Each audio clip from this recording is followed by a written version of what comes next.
Past paper को और practical question को सॉल्व करेंगे। आज वो दिन आ गया है। अब हम देखते हैं कि आप लोग और मैं खुद कितने कामयाब होते हैं, इन द सेंस कि हमें पास्ट पेपर में से ये एक क्वेश्चन है, ये सॉल्व कर पाते हैं कि नहीं कर पाते। इसमें मैंने कोई चेंज नहीं किया, एज इट इज उठाया है। ये क्वेश्चन बना था 2009 में और ऑब्वियसली फोर्थ क्लास के हिसाब से ये हो सकता है मुश्किल लगे तुम्हें, बट हो सकता है कि आसान हो। तो आज का हमारा जो एजेंडा है वो है दो चीजों पे। एक, हम पिछली क्लास में जो काम दिया था वो, और एक पॉइंट कवर किया जाएगा और फिर इस पे ये सवाल किया जाएगा। ठीक है, ये सवाल मैंने नहीं करना, आपने करना है। मैं गाइड कर सकता हूं बट आपने करना है। क्या आप ये सवाल करना चाहते हो? Are you sure? Are you ready? तो आप फिर पहले इस सवाल को समझो कि मैं कैसे सॉल्व कर रहा हूं। अगर आप इसको समझोगे तो खुद कर पाओगे, और अगर नहीं समझोगे तो फिर मेरी हेल्प की जरूरत पड़ेगी। नो प्रॉब्लम, बट मैं इतना बता दूं कि जो बच्चा पिछली 3 क्लासेस तवज्जो से चीजें फॉलो करता रहा और एक रूल फॉलो करता रहा, 10 मिनट रोज रिवाइज करने वाला, वो खुद गवाही देगा कि हाँ चीजें मुझे समझ हो आ रही हैं। याद रखना, ये जो प्रैक्टिकल क्वेश्चन है ये आईकेप का है, मेरा नहीं है। जितने भी मार्क्स का आईकेप ने बनाया, आई थिंक मार्क्स भी शायद लिखे हमने 9 मार्क्स, तो 10, 11 से 19 मार्क्स तक ये क्वेश्चन जाता है। लास्ट अटेम्प्ट 19 मार्क्स का था। अभी मैं आ रहा था तो दरवाजे पे एक बच्चा मिला, शुक्रिया अदा कर रहा था कि सर जैसे आपने बताया था वैसा ही पेपर था। तो जैसे आपने सेल्स टैक्स बताया सर 19 मार्क्स। मैं कहा बेटा लकी यू। और मैंने इनको क्या कहा था शुरू में, पेपर मुश्किल है। तुम्हें भी बता रहा हूं पेपर मुश्किल है, आसान बन जाएगा अगर मेहनत करोगे। पढ़ाने के लिए, समझाने के लिए मैं हाजिर हूं, आउट ऑफ वे जाऊंगा, उल्टा लटक जाऊंगा, मगर तुमने सीधा रह के थोड़ी मेहनत कर लेनी है। आपने उल्टा नहीं लटकना, मगर सीधा रह के थोड़ी मेहनत कर लो। ठीक है, चलो बेटा बिस्मिल्लाह करते हैं। आज के सेशन में हमारे 3 काम होंगे। पहला काम इसे सॉल्व करना, दूसरा काम एक टॉपिक कवर करना, छोटा सा जो हम नंबरिंग कर रहे हैं, की पॉइंट्स ऑफ, क्या नाम रखा था मैंने उसका, की पॉइंट्स ऑफ न्यूमेरिकल क्वेश्चन। की पॉइंट्स, वो की पॉइंट्स में एक कवर करूंगा और उसके बाद फिर एक सवाल आईकेप का। ठीक है बेटा, 90% इसमें आ रहा है, वो कुछ और चीजें 90% पढ़ चुके हो तुम। ठीक है जी, अच्छा जी बेटा तवज्जो रखना। इसको समझने के लिए आपको कुछ भी नहीं चाहिए, सिर्फ एक चीज चाहिए जो कि 90% को टैकल कैसे करेंगे, बस। बाकी सारी चीजें तो तुम्हें पहले ही पता है। अच्छा, अब मैं ना वक्त के साथ अब आपको फॉर्मेट की तरफ ले जाऊंगा, और सेल्स टैक्स का मैं आपको ऐसा फॉर्मेट दूंगा इंशाल्लाह कि आपको फिर मैं कहूंगा कि जाओ कोई एक सवाल ऐसा लाओ जो इस फॉर्मेट पे तुमसे ना हो सके। चाहे आईकेप किसी भी किस्म का सवाल पूछेगा वो उस फॉर्मेट में मैकेनिकल कर दूंगा। ठीक है, सबसे पहले है बेटा ये जो क्वेश्चन था हमारा ये वाला, ठीक है, जिसमें हमने कहा था कि ये एक पर्सन है। आप सबने पढ़ा होगा, नहीं पढ़ा पढ़ लेते हैं। मिस्टर काला अंग्रेज is registered under sales tax act 1990। Following information has been extracted from his records for the month of August 22। Purchases की डिटेल क्या है? Local purchases of taxable goods और इंपोर्ट ऑफ रॉ मटेरियल। क्या करते हैं imports पे? क्या करते हैं?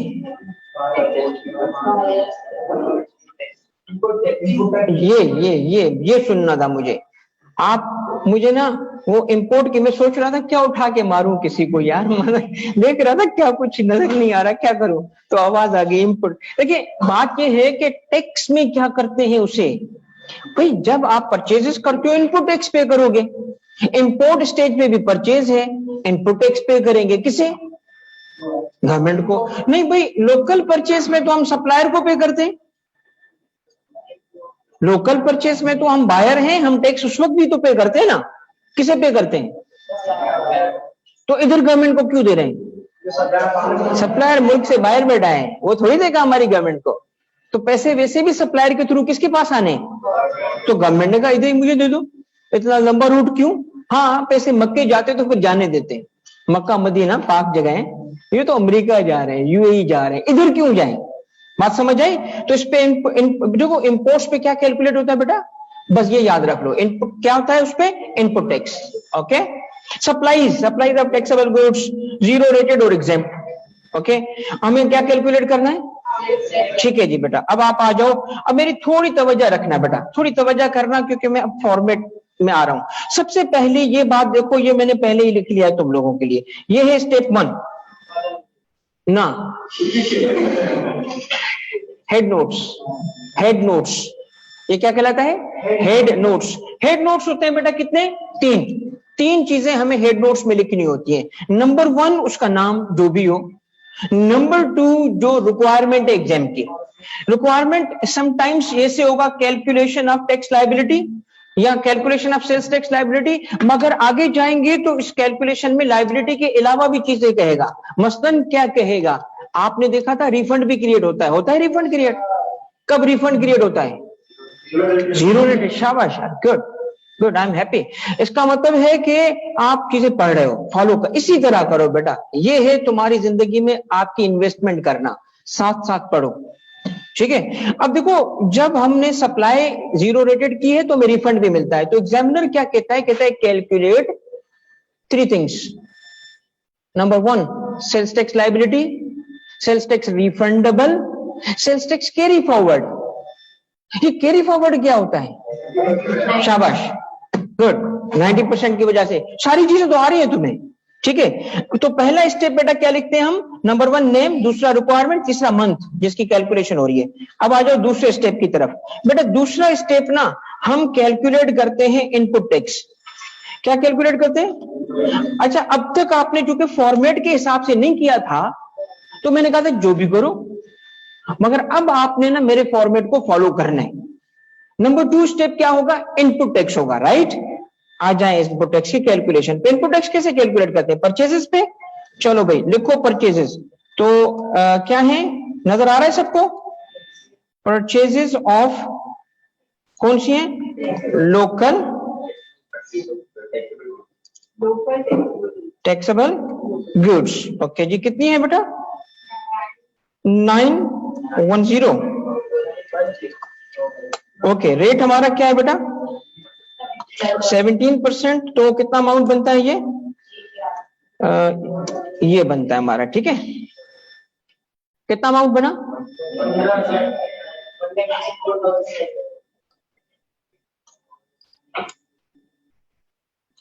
ठीक है बेटा, 154,700। सेकंड, कोई और परचेजेस भी है हमारी? यस सर, है। Imports of raw material. कितना इंपोर्ट किया हमने? 450। इस पे भी रेट क्या है? 17। और अमाउंट क्या बना?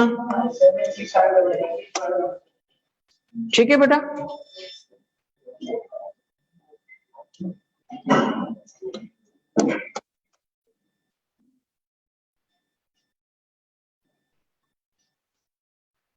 ओके। और कोई परचेजेस हैं? आगे जाएंगे और होंगी 2, 4, 5, 8 जितनी भी होंगी तो परचेजेस ना, या परचेजेस की एडजस्टमेंट्स, या तो परचेज या परचेज की एडजस्टमेंट्स। परचेज की एडजस्टमेंट की एक मिसाल दूं? परचेज वापस करना, गुड्स रिटर्न। परचेज किया आपने, डिफेक्टिव निकली, क्या करोगे? रिटर्न। वो आएगी एडजस्टमेंट्स, मगर होंगी परचेज या परचेज की एडजस्टमेंट, बस। दूसरी चीज यहां नहीं आ सकती। उसके बाद हम देखेंगे, पूरा सवाल का फॉर्मेट आज बन जाएगा, हल्की फुल्की एडजस्टमेंट्स होंगी। ठीक है, तभी तो मैंने कहा ना पास पेपर कर पाओगे। अच्छा बेटा, ये कहलाता है input tax for the month. For the month लिखना जरूरी है, ठीक है। Input tax for the month आपको मिल गया। ऑनलाइन वालों बेटा, स्टेप 2 हो चुका है हमारा। Step 1, step 2। स्टेप 1 का हेड नोट्स, स्टेप 2 क्या है? Input tax. अब आता है स्टेप 3। Step 3 output tax.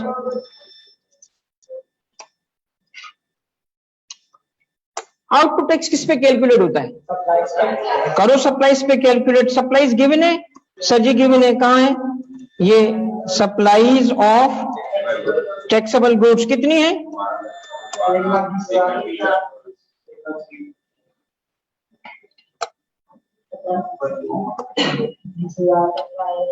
ठीक है बेटा, और रेट क्या है इस पे 17, 20,400, क्योंकि तुमने वो लाखों में लिया है, मिलियंस में। Supplies of zero rated goods, यहां सारे बच्चे तवज्जो करेंगे, सारे जो क्लास में है। जी बेटा, 1,20,000 नहीं है बेटा, 12 लाख है। ये जीरो ऐड कर दो बेटा, ये काइंडली बेटा जीरो ऐड कर दो, ये 12 लाख की कॉमा के साथ से ना, ये जीरो, ये एक जीरो मुझसे मिस हो गया था। अगर आपने 1,20 पे लिया ठीक है, सही है, जिसने 1,20 लिया है वो भी गलत नहीं है, कोई मसला नहीं, 1,20 वाला भी ठीक है, वरना जीरो ऐड कर दो बेटा। अच्छा एक बात सुनो, यहाँ पे एक बात सुनो तवज्जो से, टोटल तवज्जो चाहिए। जीरो रेटेड सप्लाईज की आज एक स्पेसिफिक एग्जांपल बता रहा हूं तुम्हें। मैंने अभी तक क्या लिखा है, सप्लाई ऑफ क्या, या तो कहेगा supply of zero rated goods, या कहेगा जीरो रेटेड सप्लाईज। मगर एक बात सुनो, exports are zero rated, exports are zero rated. इसका मतलब है कि या तो कहेगा क्या कि जीरो रेटेड सप्लाईज, या फिर क्या कहेगा एक्सपोर्ट्स। एक्सपोर्ट्स कहे तो क्या समझोगे, क्यों, क्योंकि एक्सपोर्ट्स आर जीरो रेटेड। मैंने क्या किया, आपको एक एग्जांपल बताई जीरो रेटेड सप्लाईज की, और भी होंगी जीरो। एग्जामिनर आपको इससे ज्यादा पे नहीं लेके जाता, या तो खुद बताता है एक्सपोर्ट्स, या फिर क्या बताता है, दैट्स इट, और स्पेसिफिक प्रोडक्ट्स में नहीं जाता। जाएगा भी तो हम तैयारी कर लेंगे, नो प्रॉब्लम। ठीक है बेटा, रीजन है बिल्कुल रीजन है बेटा, इसकी रीजन है, मगर अभी मैं आऊंगा उसकी, जब एक्सपोर्ट्स पढ़ाऊंगा तो कवर करवाऊंगा।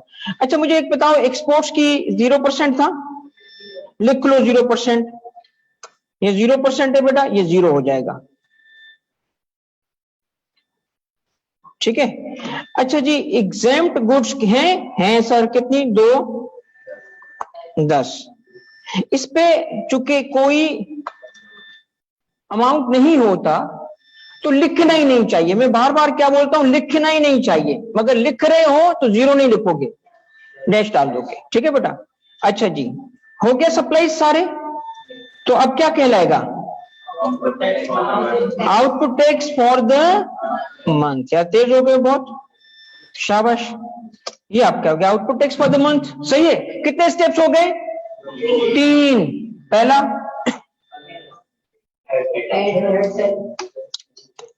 क्या है बेटा, हेड नोट्स। दूसरा input tax for the month. तीसरा output tax for the month. कितने स्टेप हो गए बेटा, ये 3।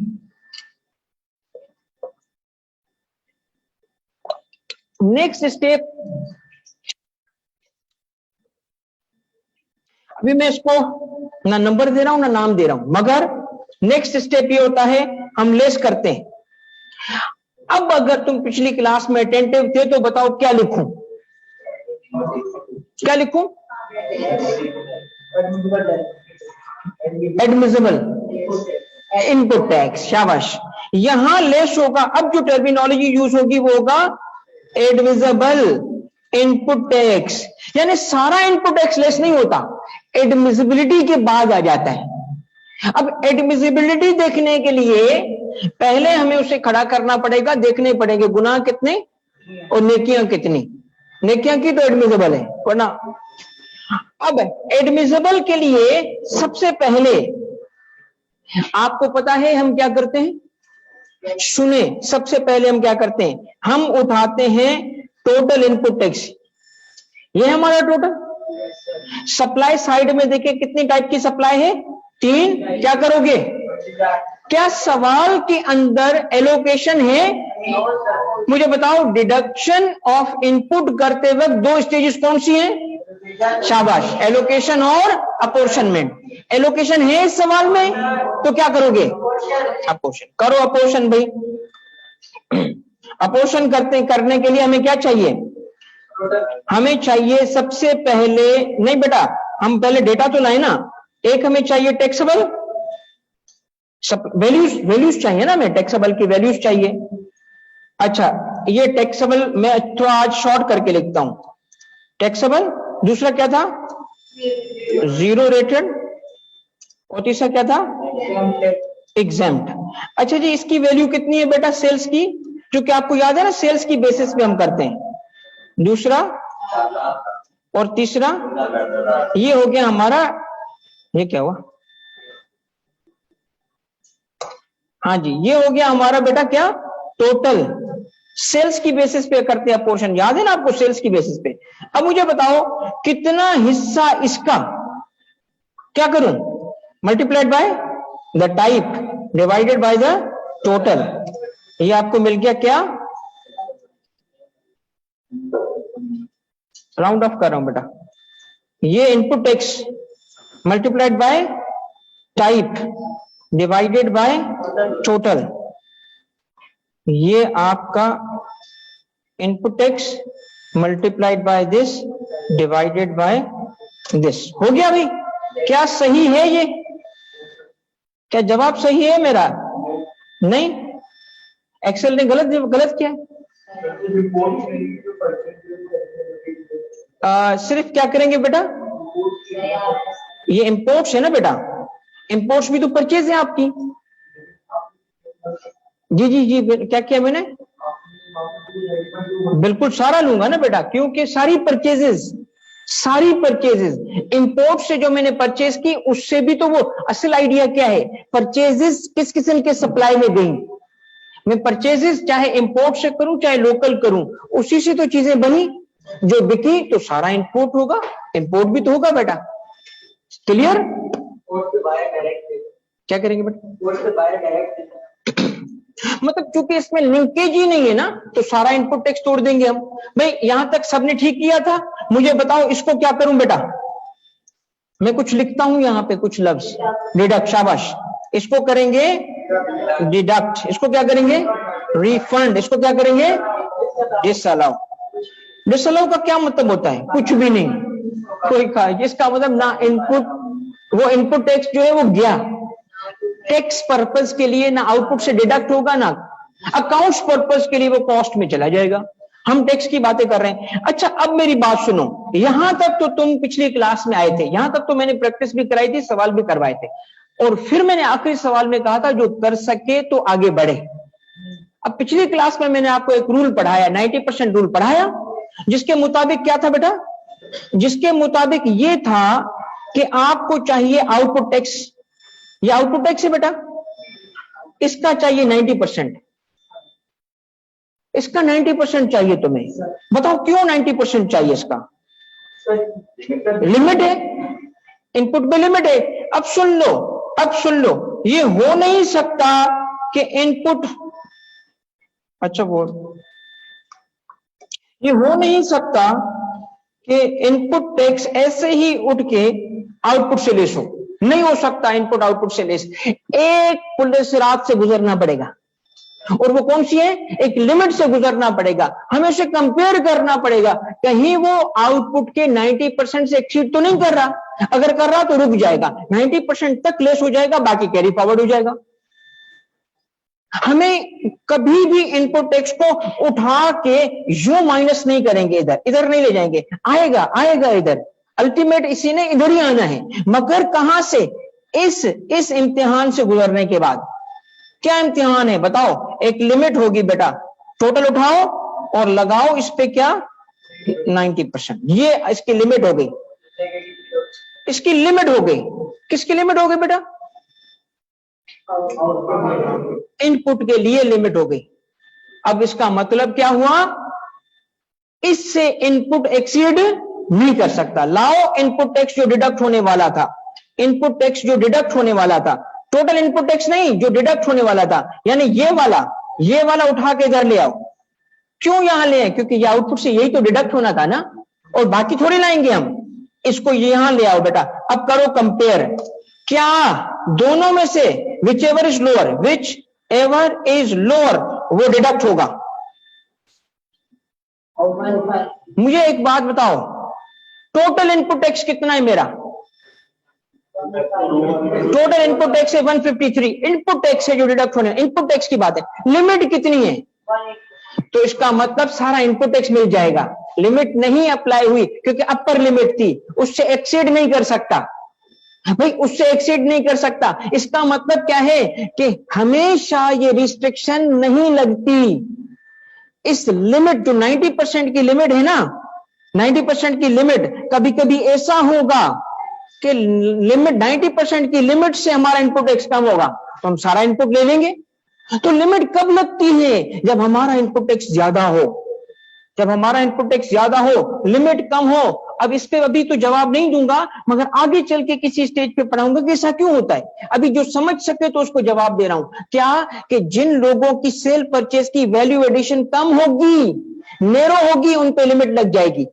और जिनकी सेल परचेज की वैल्यू ज्यादा, यानी जिनको हायर वैल्यू पे बेचा, इतनी हायर वैल्यू पे बेचा कि उनकी 90% ज्यादा हो गया, तो उस पर लिमिट नहीं लगती। ये बात अभी नहीं समझनी, अभी सिर्फ मैकेनिक समझने तुमने। आ जाओ बेटा, क्या करूं? कौन सा इसमें से एडमिसेबल बन गया? इनमें से कौन सा एडमिसेबल बन गया? ये 183 क्या है? लिमिट है, लिमिट। इसकी मैं मिसाल देता हूं सादा तरीके से। सपोज करें एक दरवाजे को हमने कहा कि जी जिसका कद इतना होगा, से जिसका कद होगा 5'9", ये 5'9" से ऊपर जिसका कद होगा वो अंदर नहीं आ सकता। अब एक बंदे का कद ही 5'5" है, अंदर आ सकेगा? या उसको कहेंगे नहीं पहले कद बढ़ा, 5'9" कर फिर आ। 5'9" तो लिमिट है ना, 5'5" वाला भी अंदर आ जाएगा, 5'6" वाला भी आएगा, मगर 5'9" से ऊपर वाला उसका पहले कद काटेंगे, कटर लगाएंगे पहले तो, क्योंकि लिमिट है ना। समझ आई बात आपको? विच मीन्स कि जो कम होगा इस लिमिट से वो सारा इनपुट अलाउ हो जाएगा, मगर अगर इनपुट ज्यादा होगा तो रुक जाएगा, और जितना रुक गया वो कैरी फॉरवर्ड हो जाएगा। तो विच मीन्स के हमें सारा ये इनपुट टैक्स मिल रहा है। कौन सा इनपुट टैक्स मिल रहा है? जितना हमारा इनपुट डिडक्ट होने के लिए था वो डिडक्ट होने जा रहा है, क्योंकि हमने जब लिमिट लगाई तो लिमिट से कम था, लिमिट से कम था। अब कम होने की वजह से यहां चला गया, ये आ गया यहां। कितना अमाउंट? सारा का सारा। बताओ क्या मिला बेटा? क्या कहते हैं इसको? Sales tax liability.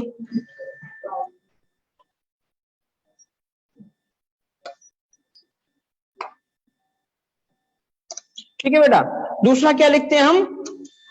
Sales tax refund. ये भी तो लिखो, सेल्स टैक्स रिफंड। बेटा कहां है रिफंड? ये है रिफंड। हो गया आपका जवाब।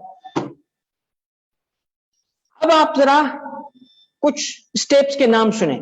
मैंने क्या किया, आपको यहां तक नाम गिनवाए। कितने हो गए बेटा? 1 2 3। अब सुने, ये जो मैं काम कर रहा था ना, ये वाला, इसको भी मैं अब एक नाम दे देता हूं और नंबर दे देता हूं। ठीक है?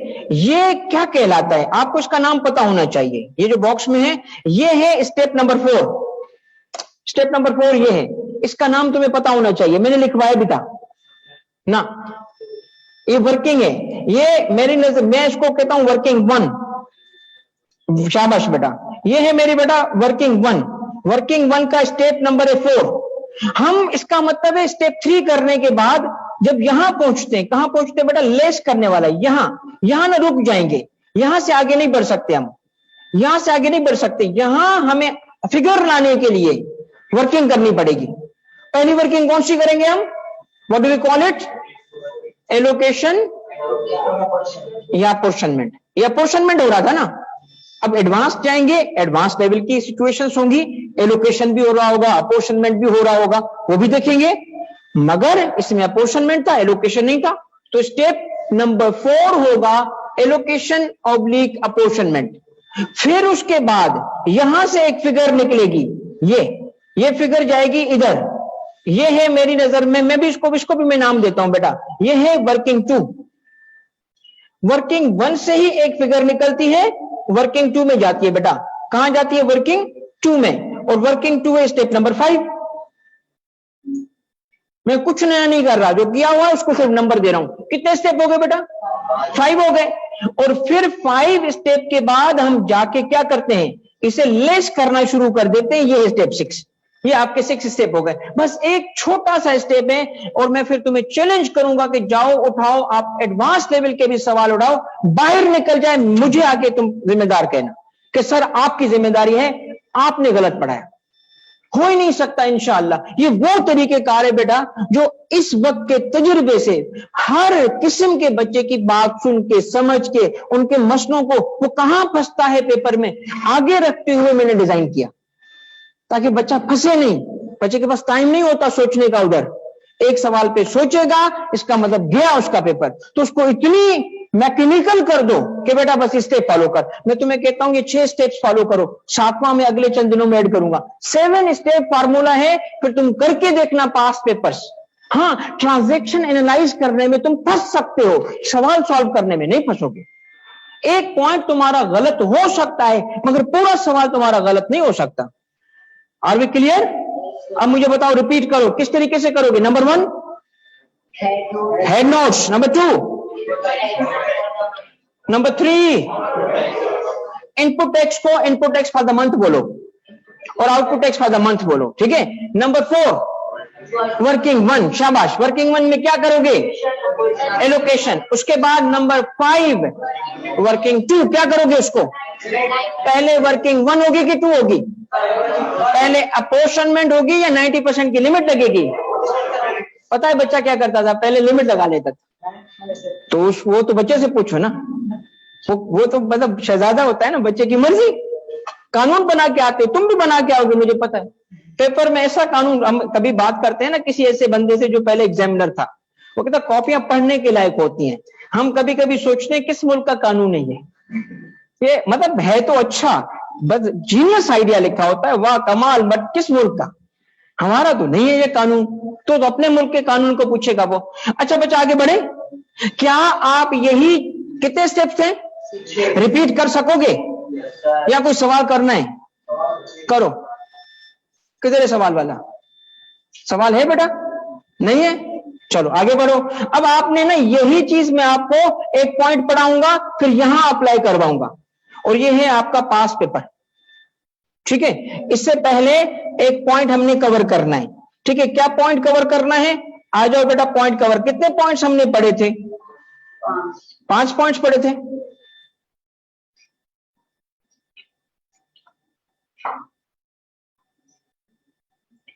लास्ट क्लास में ये 5, ठीक है। आज हम सिर्फ एक पॉइंट पढ़ेंगे बस, और वो पॉइंट क्या है? पॉइंट नंबर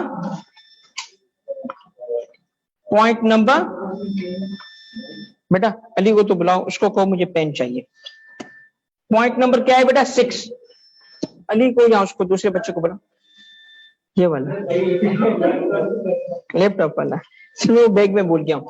तो पॉइंट नंबर 6, जब तक कुछ नोटिंग करनी है उससे पहले मैं उसका बेसिस बताऊं। कैरी फॉरवर्ड कब होगा? देखो स्नेहा बेटा, थोड़ा कैरी फॉरवर्ड को भी मैंने डिस्कस नहीं किया, उसका पूरा फॉर्मेट आएगा। एक आध क्लास का वेट करो, तो मैं कैरी फॉरवर्ड का प्लेसमेंट तक बता दूंगा कि कहां 90% लिमिट की कब नहीं लगती, वो रिपीट कर दें बेटा। सैरिश, अगर आपका इनपुट टैक्स अमाउंट उस 90% से कम है तो लिमिट नहीं लगेगी, नंबर 1। और दूसरा, इस पे एक्सेप्शन है, कैपिटल गुड्स को जब हम परचेज करते हैं तो उस पे लिमिट नहीं लगती। टैक्सेबल गुड्स अपॉइंटमेंट नहीं, अपोर्शनमेंट नहीं होते। नहीं बेटा, टैक्सेबल गुड्स,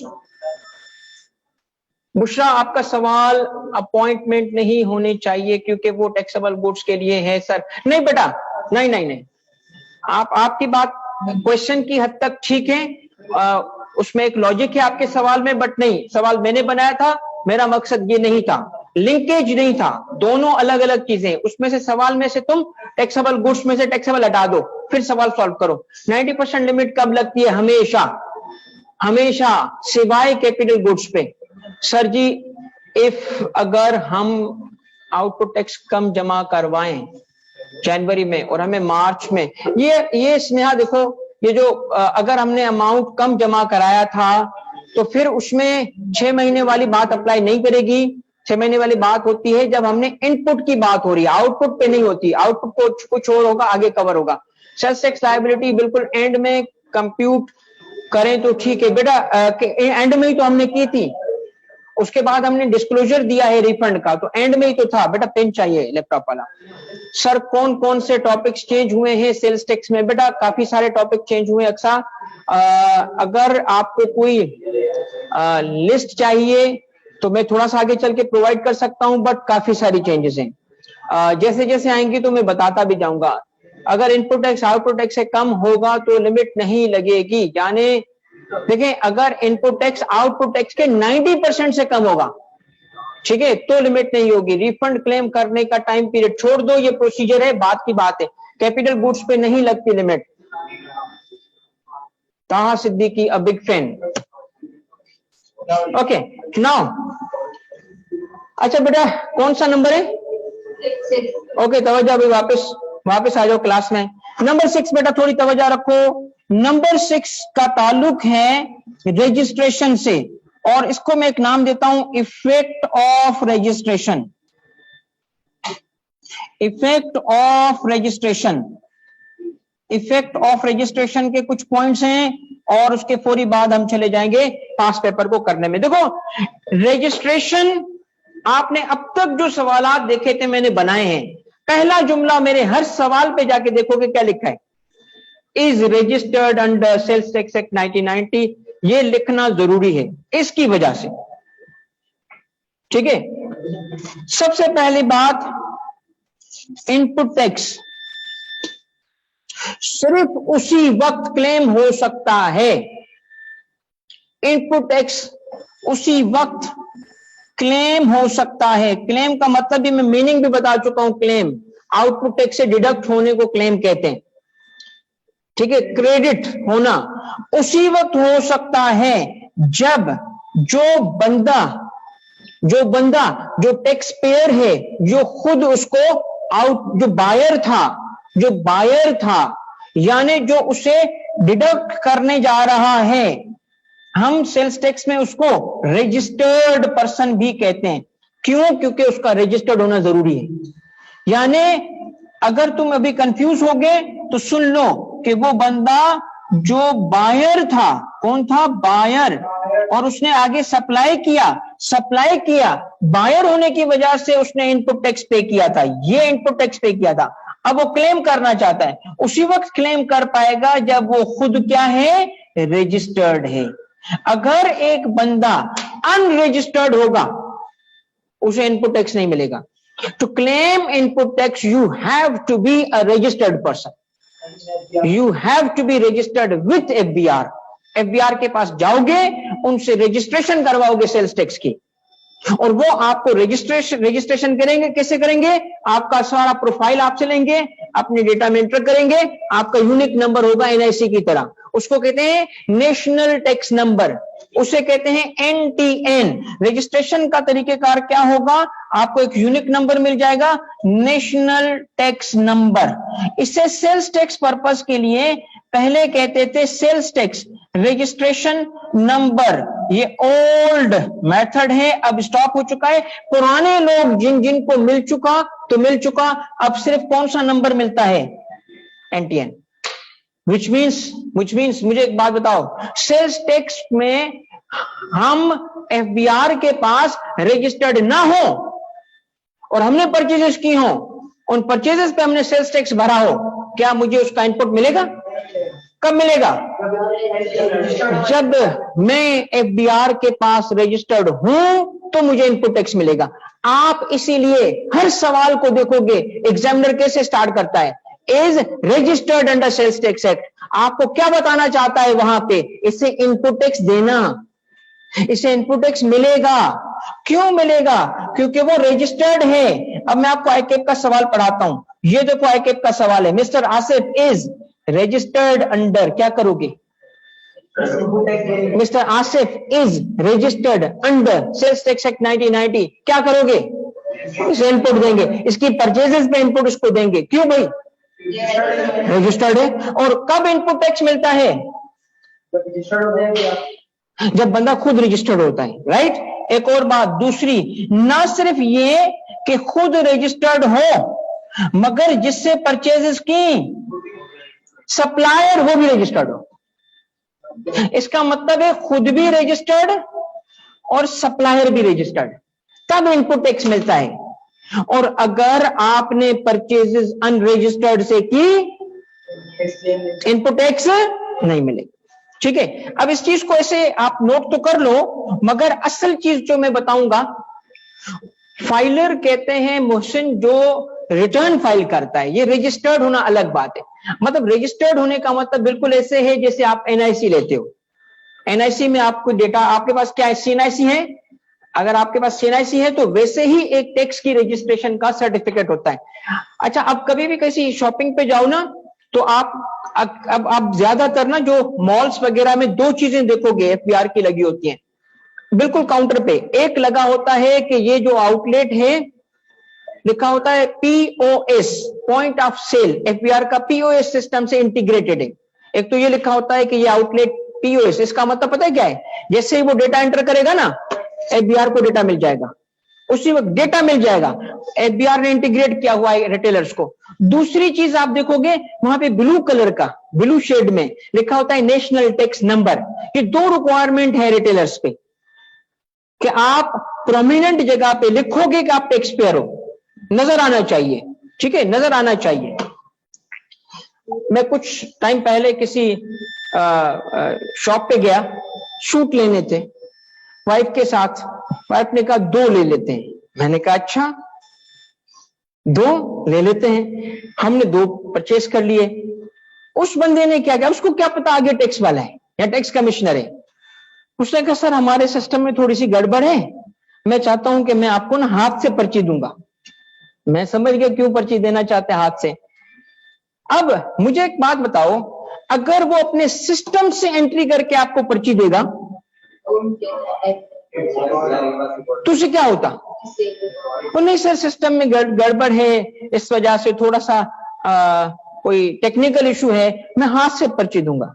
अब मैं समझ गया, ठीक है, कि ये बंदा चाहता है कि सुनो सुनो सुनो, उसका भी भला हो और मेरा भी भला हो। आप मुझे ये बताओ, समझाओ, उसका भला तो समझ आता है, मेरा कैसे भला होगा, बाहर का भला कैसे होगा? जो टैक्स, अगर सेल्स टैक्स होगा, सोचो, अगर सेल्स टैक्स होगा तो किसने पे करना है? कस्टमर ने। वो क्या करते हैं, कस्टमर को सेल्स टैक्स का फायदा दे देते हैं। एक कच्ची पर्ची बनाने का मतलब है कस्टमर खुश हो जाएगा। हाँ हाँ, मतलब मुझे यही पर्ची चाहिए, मैं क्या करूंगा पर्ची का, मुझे तो कच्ची पर्ची दो ना, ताकि 17% सेल्स टैक्स ना लगे। तो उसका क्या फायदा, कस्टमर को फायदा देना चाहता है, वो इनकम टैक्स बचाना चाहता है। वो चाहता है कि सेल्स कम से कम दिखाऊं, कम से कम, ताकि इनकम टैक्स कम हो। चलो सारा ट्रेन कर दूंगा तुम लोगों को इंशाल्लाह। आगे जाओ बेटा, अब कहानी नहीं पूछना आगे क्या हुआ, मुझे क्या पता, मैं तो उस वक्त मेरी शॉर्ट टर्म मेमोरी लॉस से भूल गया गजनी की तरह। आगे बढ़ो बेटा। अच्छा, नाउ पॉइंट ये है कि अगर हम, सुनो, परचेजेस कर रहे हो, क्या मेरा बेटा, परचेजेस, तो 2 पॉसिबिलिटी हो गई, किससे परचेजेस कर सकते हैं, रजिस्टर्ड पर्सन से या अनरजिस्टर्ड पर्सन से। यही हुआ ना, या तो रजिस्टर्ड पर्सन से परचेज करोगे या तो और अगर हम सप्लाईज करेंगे तो वो भी यही बात हो गई। तो परचेजेस के साथ आता है परचेजेस फ्रॉम, सप्लाईज के साथ आता है सप्लाईज टू।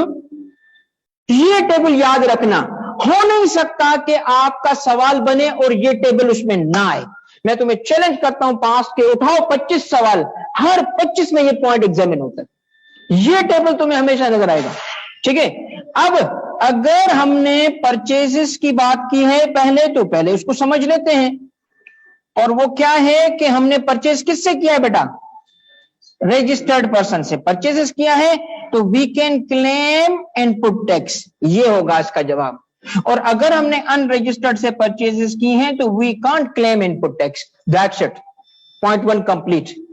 तो मुझे एक बात बताओ, ये तो मैं स्टार्ट करते ही इस टॉपिक पे तुम्हें बताया था कि इनपुट कब मिलता है, जब खुद भी रजिस्टर्ड हो और सप्लायर भी रजिस्टर्ड हो। ये वही बात तो है, नई बात थोड़ी की मैंने, यही बात तो ऊपर लिखी है कि जी क्या है, खुद भी रजिस्टर्ड हो, सप्लायर भी रजिस्टर्ड हो। ठीक है, हो गई बात।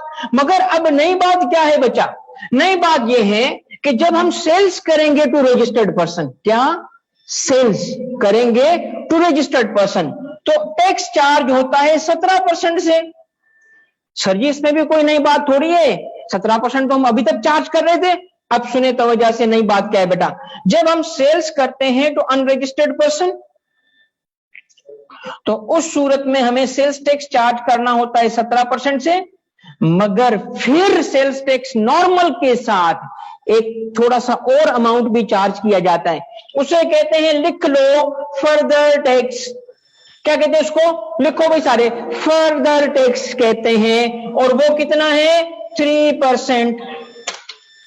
अलग अलग लिखेंगे, मिला के 20 नहीं करेंगे। नई बात क्या आई, फर्दर टैक्स। नई बात क्या आई, फर्दर टैक्स।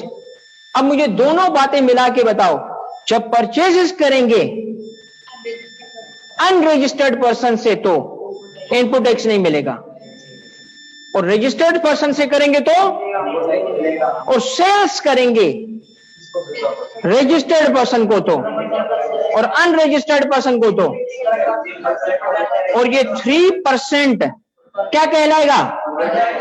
और सुनो मेरी बात, सुनो, ये था हमारा स्टेप नंबर 7। ये है आखिरी स्टेप, जो मैंने कहा था 7 स्टेप होंगे, ये फर्दर टैक्स है। अब मैं तुम्हें गाइड करूंगा, मगर अभी लिखवाना चाहता हूं, इसकी प्लेसमेंट सुनो। ये सेल्स टैक्स लायबिलिटी में ऐड होता है। स्टेप नंबर 6 जब हमने कहा था ना, तो लायबिलिटी में ऐड करेंगे फर्दर टैक्स, और फिर आएगा टोटल लायबिलिटी। लायबिलिटी जो कैलकुलेट की थी हमने कहां पे, ये जो लायबिलिटी हमने कैलकुलेट की थी बेटा, कौन सी, यहां पे, ये था ना सेल्स टैक्स लायबिलिटी, ये इसके बाद ऐड करोगे तुम, यहां आके तुम ऐड करोगे किसे, यहां आके बेटा तुम ऐड करोगे सेल्स टैक्स लायबिलिटी को। ठीक है, जब आपने यहां कैसे ऐड करोगे, ऐसे लिखोगे, क्या, ऐड सेल्स टैक्स लायबिलिटी, यहां बेटा करोगे ऐड,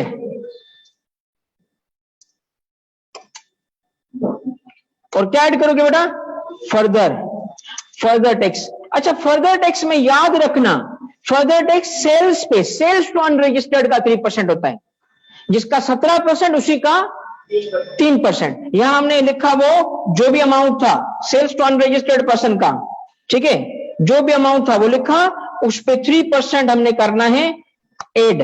ये ऐड किया, जब ऐड हो गया तो कहलाएगा टोटल या ग्रॉस सेल्स टैक्स लायबिलिटी। अब मैं आपको कहता हूं, ये वो स्टेज है जिस स्टेज पे मैंने आपको कहा था कि हो नहीं सकता कि अब आपका सवाल इससे बाहर जाए, इससे बाहर नहीं जाएगा।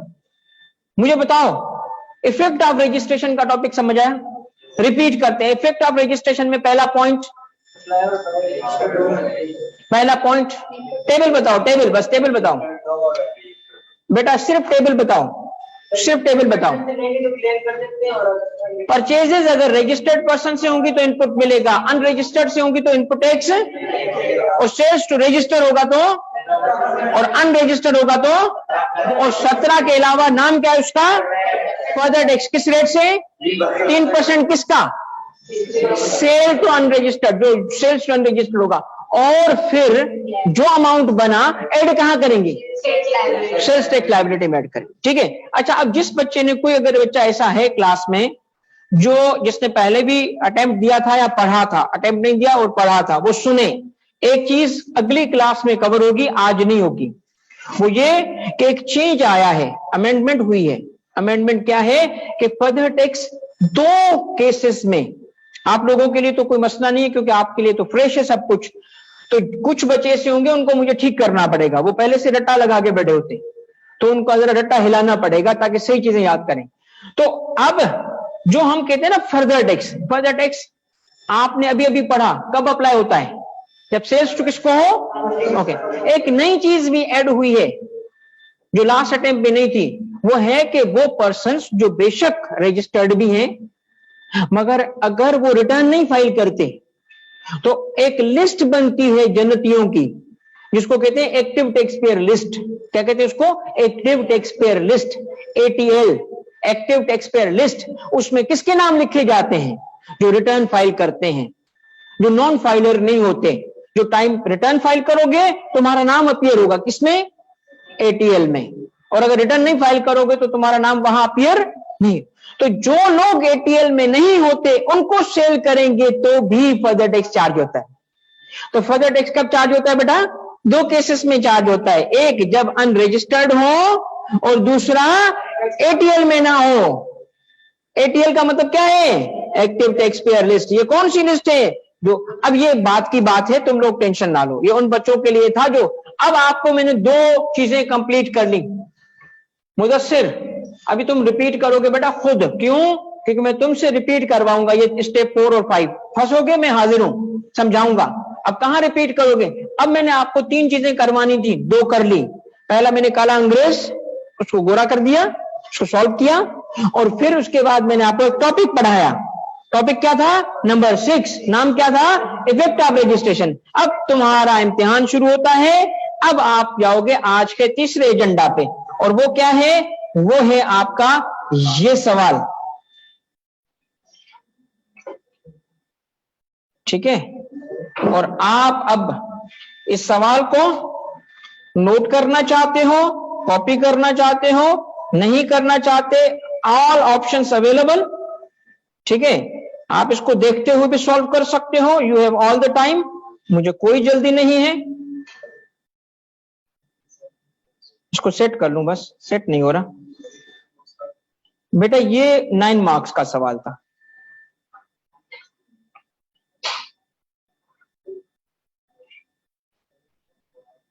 ठीक है, इस सवाल में आप पहले पढ़ो और मुझसे डिस्कस करो, सवालात पूछो, फिर उसको सॉल्व करो। पहले आप इस सवाल को पढ़ें, बल्कि मैं आपके साथ पढ़ता हूं। Mr. Asif is registered under Sales Tax Act 1990.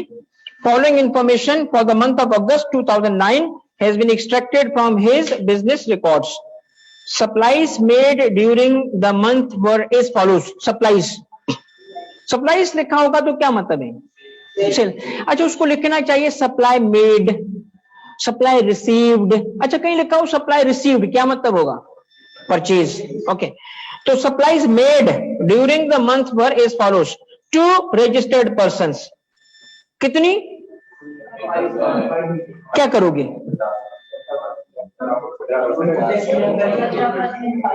ना ना ना, सेल है यार, sale sale sales tax charge करेंगे। किस रेट से? सिर्फ 17% से। शाबाश। टू अनरजिस्टर्ड पर्सन 17% तो होगा, 3% इस पे फर्दर भी होगा। फर्दर कितना रेट बेटा? किसका? 3%। अमाउंट बताओ। 3 मिलियन का। 3 मिलियन फिगर सामने लिखिए। 3 मिलियन का कितने परसेंट? जो भी बनेगा कहां ऐड करोगे? सेल्स टैक्स लायबिलिटी में, शुरू में नहीं, आउटपुट पे नहीं, लायबिलिटी में। ठीक है, आगे मेरा बेटा। एक्सपोर्ट्स इज नदर, ये क्या है? जीरो रेटेड सप्लाईज है। ओके, एग्जाम्प्ट सब एक्सपोर्ट कितनी है बेटा? 11। अच्छा जी, एग्जाम्प्ट सप्लाईज है? यस, आ जाओ। गुड्स कॉस्टिंग 8 मिलियन वर परचेज्ड। इस पे क्या करोगे? From registered person. क्या करोगे? इनपुट टैक्स लेंगे। फिर कहते हैं goods purchased from unregistered person. Amount तो कितना? 2 मिलियन। अब इसमें 2 बातें इसने पूछी हैं, 2 बातें। एक तो बात पूछी है, एक धोखा दिया है। अगर बात समझ जाओगे तो धोखे से भी बच जाओगे। क्या कहता है? कहता है 2 मिलियन की गुड्स एक्सक्लूसिविटी के साथ कहां यूज हुई है? ये धोखा है, ये धोखा है। आपको लग रहा होगा कि इसने तो एलोकेशन पूछा, सर भी बोल रहे थे बार बार एक्सक्लूसिवली एक्सक्लूसिवली, एग्जामिनर ने भी लिखा है एक्सक्लूसिवली, मगर इस एक्सक्लूसिवली लिखने में धोखा क्या है? या सही कह रहे हो, सही कह रहे हो, मगर कन्विंस करो मुझे। अनरजिस्टर्ड ना बोलो। एलोकेशन इसमें एग्जामिन हुआ कि नहीं हुआ? बस बताओ। नहीं हुआ? एग्जामिन हुआ कि नहीं हुआ? एलोकेशन हुआ। एलोकेशन एग्जामिन हुआ कि नहीं हुआ? नहीं हुआ, क्योंकि इनपुट ही नहीं है तो किस चीज को एलोकेट करेगा? इनपुट ही नहीं है तो एलोकेट किसको करेगा? परचेज किससे है? क्या इनपुट होगा तो एलोकेट होगा? जब इनपुट ही नहीं तो एलोकेशन किस चीज की? इसका मतलब इस लाइन पे कुछ नहीं होगा। इनपुट ही नहीं है इसका। इस लाइन को इग्नोर करो, बाकी सॉल्व करो और मुझे चाय पीने दो। ऑनलाइन वाले बच्चों सवाल करो, करो बेटा सॉल्व, सब करो, मुझे पेपर काला होना दिखाना चाहिए। ऑनलाइन वाले बेटा ईमानदारी से, ब्रेक ब्रेक कुछ नहीं होगी बेटा, मेरी क्लास में ब्रेक होती नहीं है, ठीक है ना। ज्यादा देर ऐसे ही बेटा, शुरू हुआ तो फिर एंड पे लास्ट वाली बात समझा दे। कौन सी रिबाल, कौन सी बात बेटा, ये आखिरी वाली बात। ये देखो परचेजेस इसकी कितनी है, 10 मिलियन की, 8 मिलियन रजिस्टर्ड से, 2 मिलियन अनरजिस्टर्ड से। मेरा बेटा जब अनरजिस्टर्ड से परचेज करते हैं तो इनपुट ही नहीं मिलता। अभी अभी तो मैंने बताया तुम्हें, कहां बताया सर, ये देखो point number 6, purchases from unregistered, input ही नहीं मिलता। जब इनपुट ही नहीं है मेरा बेटा तो क्या करोगे फिर, क्लियर। सिद्दीक या सादिक,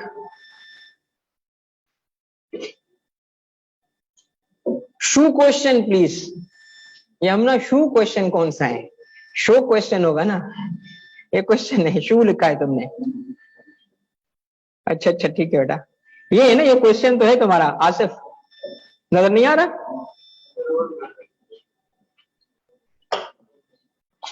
यार, फिर मुझे मूव करना पड़ेगा इसको, ऐसे आप लिख लो, मेरा ख्याल चल जाएगा इतना भी, ठीक है।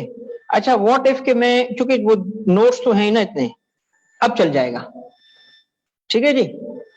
Export supply zero rated, Usama लिखो, एक्सपोर्ट सप्लाईज का मतलब जीरो रेटेड सप्लाईज।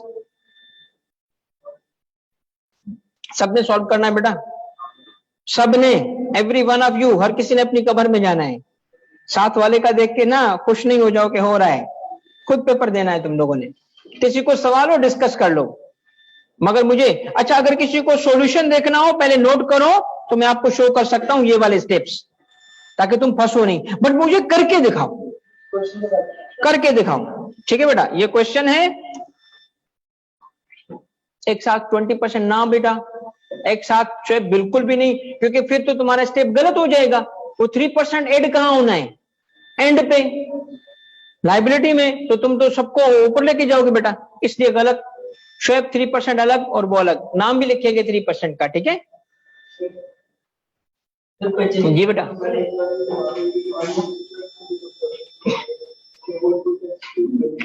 अच्छा ये कॉन्सेप्चुअली मैं आपको समझा देता हूं, अगर आपको तंग कर रहा है क्या परचेजेस फ्रॉम अनरजिस्टर्ड पे इनपुट क्यों नहीं होता। अब सुने मेरी बात, अनरजिस्टर्ड पर्सन किसके पास अनरजिस्टर्ड है, एफबीआर। मैं उसको अगर पैसे दे दूं टैक्स की मद में, एफबीआर को देगा वो, तो उसके पास है ही अनरजिस्टर्ड, वो तो जेब में रख देगा। इसीलिए ना हम इनपुट पे पैसे देते हैं, टैक्स के नाम इनपुट मिलता है, ना हम पैसे देते हैं टैक्स की मद में, ना हमें इनपुट मिलता है, क्योंकि अनरजिस्टर्ड को पैसे देने का मतलब क्या है, खैरात, तो अपनी जेब में रख देगा, एफबीआर को टैक्स थोड़ी होगा। अनरजिस्टर्ड को इसलिए इनपुट नहीं मिलता हमें कि अनरजिस्टर्ड एफबीआर को जमा नहीं कराता। 2 लाख रुपए की 17 और 3% दोनों है। 2 लाख रुपए कौन से बेटा, कहाँ है 2 लाख रुपए, कहाँ है 2 लाख, 2 मिलियन है ना। देखो मेरी वाली गलती तो ना करो ना, मैंने भी मिलियन को लाख किया था पिछली। बेटा ये आप इग्नोर करोगे, क्योंकि कैलकुलेशन तुमने इनपुट की करनी है, इस पे तो इनपुट ही नहीं है, ये तो परचेज है ना तुम्हारी। टोटल परचेज कितनी है, 10 मिलियन, 8 मिलियन पे इनपुट क्लेम करोगे, 2 को छोड़ दोगे। इस 2 मिलियन को क्यों लाना चाहते हो, क्यों चाहिए तुम्हें, फर्दर टैक्स के लिए। रुक जाए, मैं इस कॉन्सेप्ट, देखिए सवाल करेंगे तो कॉन्सेप्ट आएगा ना। फर्दर टैक्स के लिए सुन लो, सप्लाई हो, ठीक है, सप्लाई तो होनी है। चलो आगे बढ़ो भाई, आगे बढ़ो बेटा, ये नोटिंग कर लें, सॉल्यूशन दिखाता हूं। क्वेश्चन लिख लो बेटा जल्दी। अनरजिस्टर्ड टैक्स के 17% में एड ओपीटी में, उसामा क्या मतलब अनरजिस्टर्ड टैक्स का 17%, अनरजिस्टर्ड का 17 ओपीटी, यस।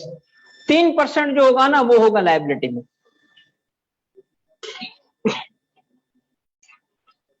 देखो उसने क्या पूछा है आपसे रिक्वायरमेंट में, सेल्स टैक्स पेएबल एंड और टू बी कैरी फॉरवर्ड, अगर होगा तो कैरी फॉरवर्ड भी शो करोगे।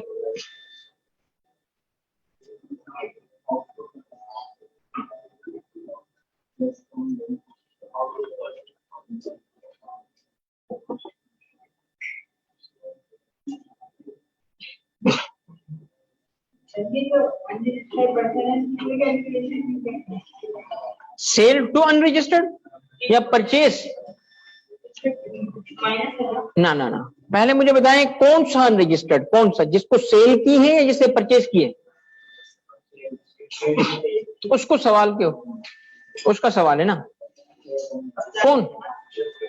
आप यहां से पूछ रहे हो बेटा, ये इसकी सारी कैलकुलेशन होगी, इस केस पे आउटपुट भी लगेगा, 17% टैक्स लगेगा, 3% फर्दर टैक्स लगेगा, क्यों नहीं होगा? देखिए ना, अनरजिस्टर्ड होने का मतलब ये नहीं है कि उस पर टैक्स ही नहीं लगेगा, टैक्स तो लगेगा उस पे, बल्कि ज्यादा लगा रहा है उस पे, 3% ऊपर लगा रहा है, पनिश कर रहा है उसको।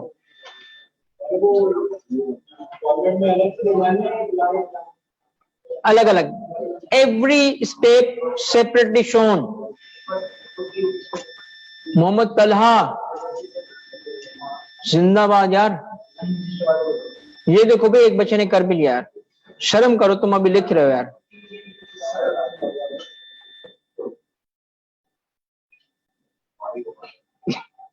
हमने जवाब बताओ क्या है? Supplies to registered unregistered person taxable goods है। सप्लाईज टू, देखिए शाबाश, ये बहुत अच्छा सवाल है। ये जो सप्लाईज टू टैक्सेबल, ये टैक्सेबल है बेटा, तभी तो हम इस पर टैक्स लगा रहे हैं ना, टैक्सेबल सप्लाईज है, बिल्कुल टैक्सेबल सप्लाईज है। सैयद मुकीत टैक्सेबल है बेटा। हमने नासिर जवाब क्या बेटा?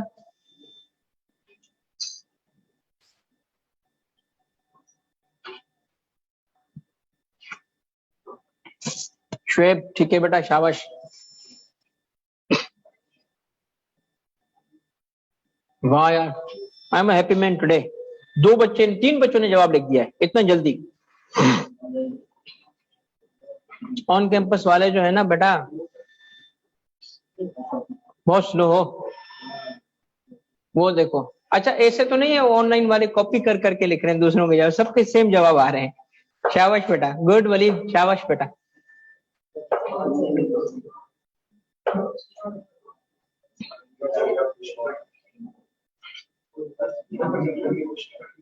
क्या करें?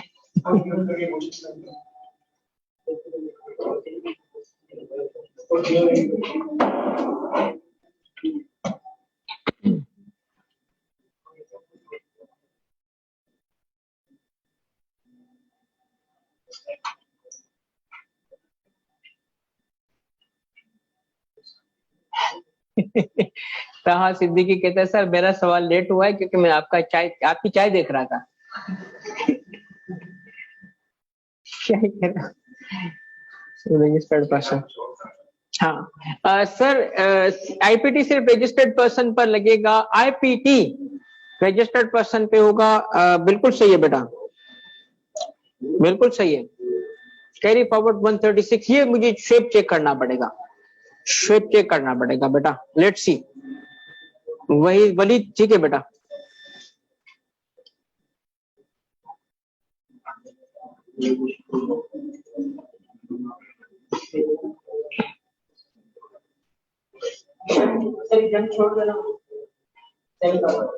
उसको कैलकुलेट ही क्यों करोगे? पता नहीं, जीरो भी नहीं लिखो ना, छोड़ दो।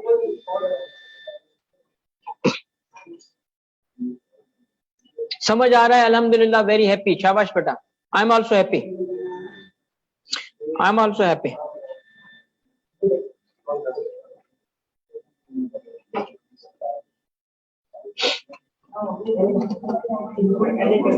Sales tax liability Ammar, Ammar चलो बेटा देखेंगे, करेंगे इसको सॉल्व।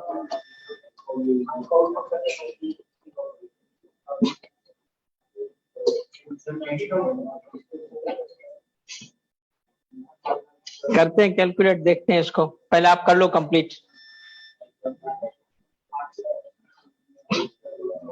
एग्जेम्प्ट सप्लाईज क्या लिखा है बेटा? Export supplies.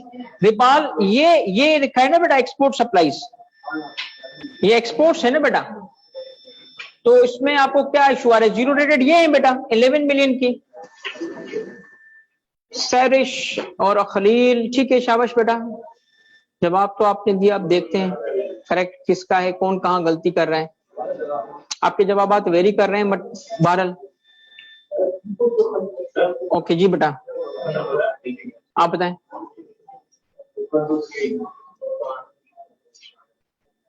Let's see, tele करते हैं ना, मैं सॉल्व करूंगा, डेली नहीं करूंगा, सॉल्व करूंगा।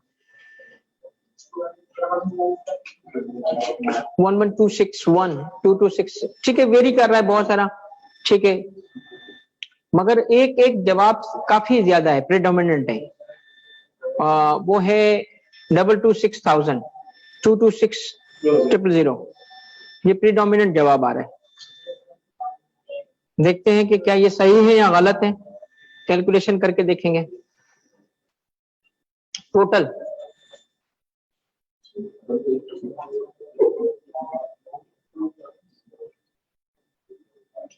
इकरा, सैरिश, ठीक है बेटा, अमना, बुशरा, आप सबका सेम जवाब है, करेक्ट। मुहीत आपका डिफरेंट है बेटा, बट देखते हैं, कोई इशू नहीं है।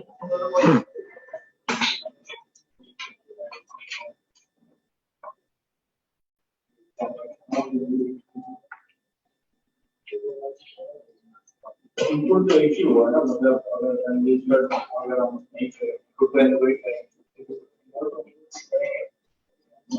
एडुकेट नहीं होगा ना, क्योंकि इसमें इसके बारे में थोड़ी बताया, अपोर्शन होगा, इसके बारे में नहीं बता रहा, तो अपोर्शन करेंगे। हाँ, तीनों में करेंगे, बिल्कुल करेंगे। उस पे 90% लगाएंगे, बात कम बात जी, यही तो है।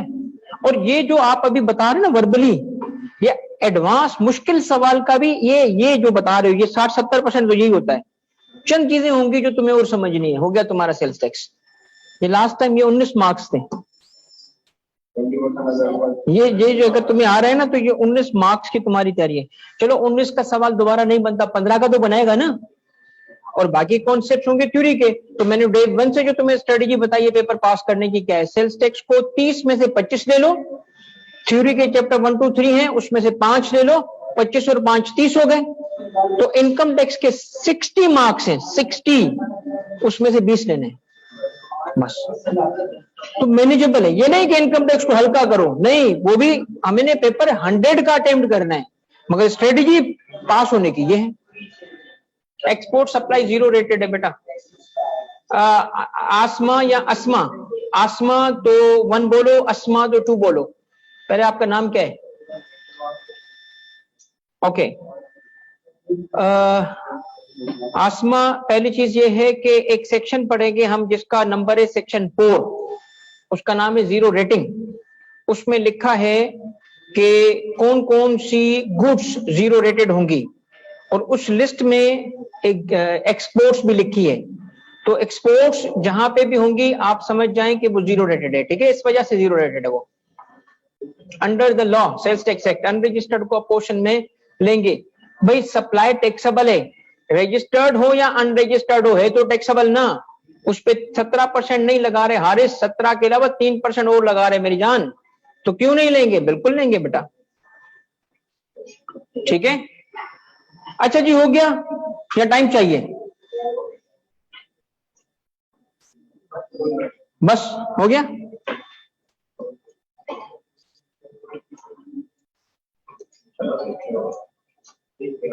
चलो टाइम चाहिए, चलो ले लो भाई टाइम, नो प्रॉब्लम।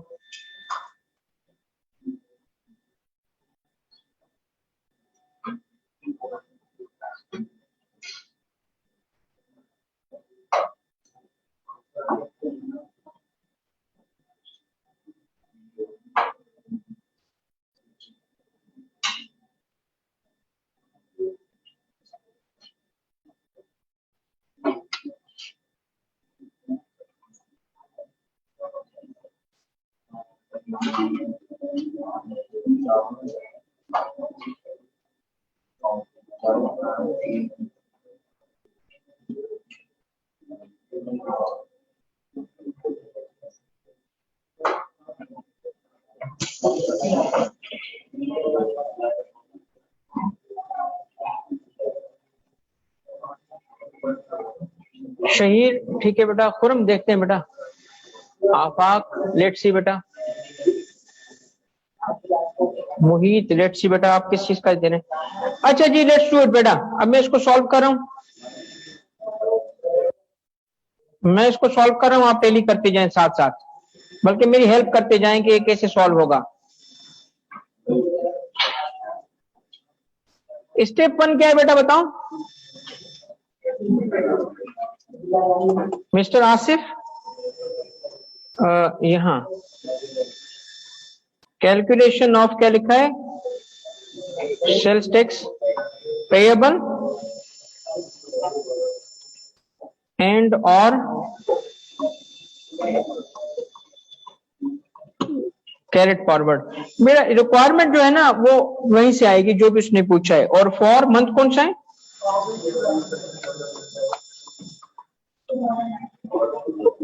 फॉर अगस्त 2009।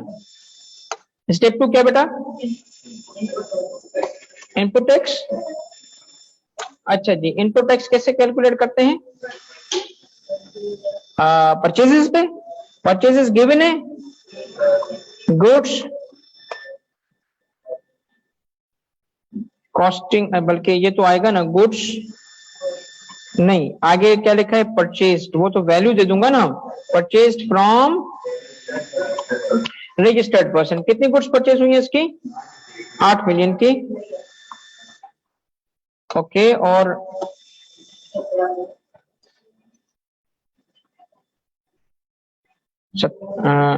17%,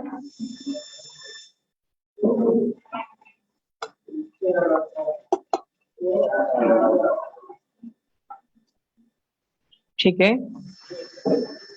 चलें दूसरा, अच्छा देखें एक सेकंड रुकें, और कोई परचेज है इसमें, नहीं है, इनपुट नहीं है ना उस पे, मगर मैं लिखना चाहता हूं ताकि आप अभी जो बच्चा कंफ्यूज ना हो। एक और भी है, goods purchased from unregistered persons, 2 million है इसके, 2 मिलियन की है ना, मगर इस पे कोई इनपुट टैक्स नहीं है। क्यों नहीं है भाई, वो उसका इनपुट तो हमने कहा मिलता ही नहीं है। तो हमें क्या मिल चुका है, input tax for the month, ये आपका हो गया input tax for the month. Step 3, step 2 हो चुका है। स्टेप 3 आउटपुट टैक्स,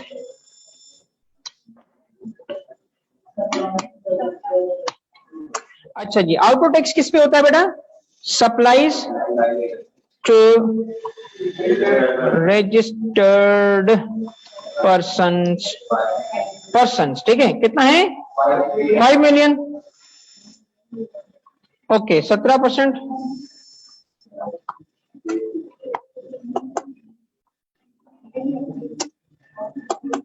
ठीक हो गया। Supplies to unregistered persons. देखिए एक बात सुने, अनरजिस्टर्ड पर्सन को सप्लाईज है मगर ये सप्लाई टैक्सेबल है। बंदा अनरजिस्टर्ड है, सप्लाई टैक्सेबल है क्योंकि हम उस पर टैक्स लगा रहे हैं। ये ना समझना कि वो टैक्सेबल नहीं है, बंदा अनरजिस्टर्ड होने से टैक्स माफ थोड़ी होगा। 17%, मगर यहां नहीं, शाबाश, इस पे 3% आएगा और बाद में ऐड करेंगे। अच्छा जी, फिर क्या है, एक्सपोर्ट्स। एक्सपोर्ट्स क्या है बेटा, एक्सपोर्ट्स की वैल्यू कितनी है 11 मिलियन, और यहां क्या लिखूंगा मैं 0%, और ये हो गया 0। अच्छा उसके बाद क्या है, एग्जेम्प्ट सप्लाईज। अच्छा एग्जेम्प्ट सप्लाईज कितनी है भाई, यहां कुछ नहीं करना, ठीक है।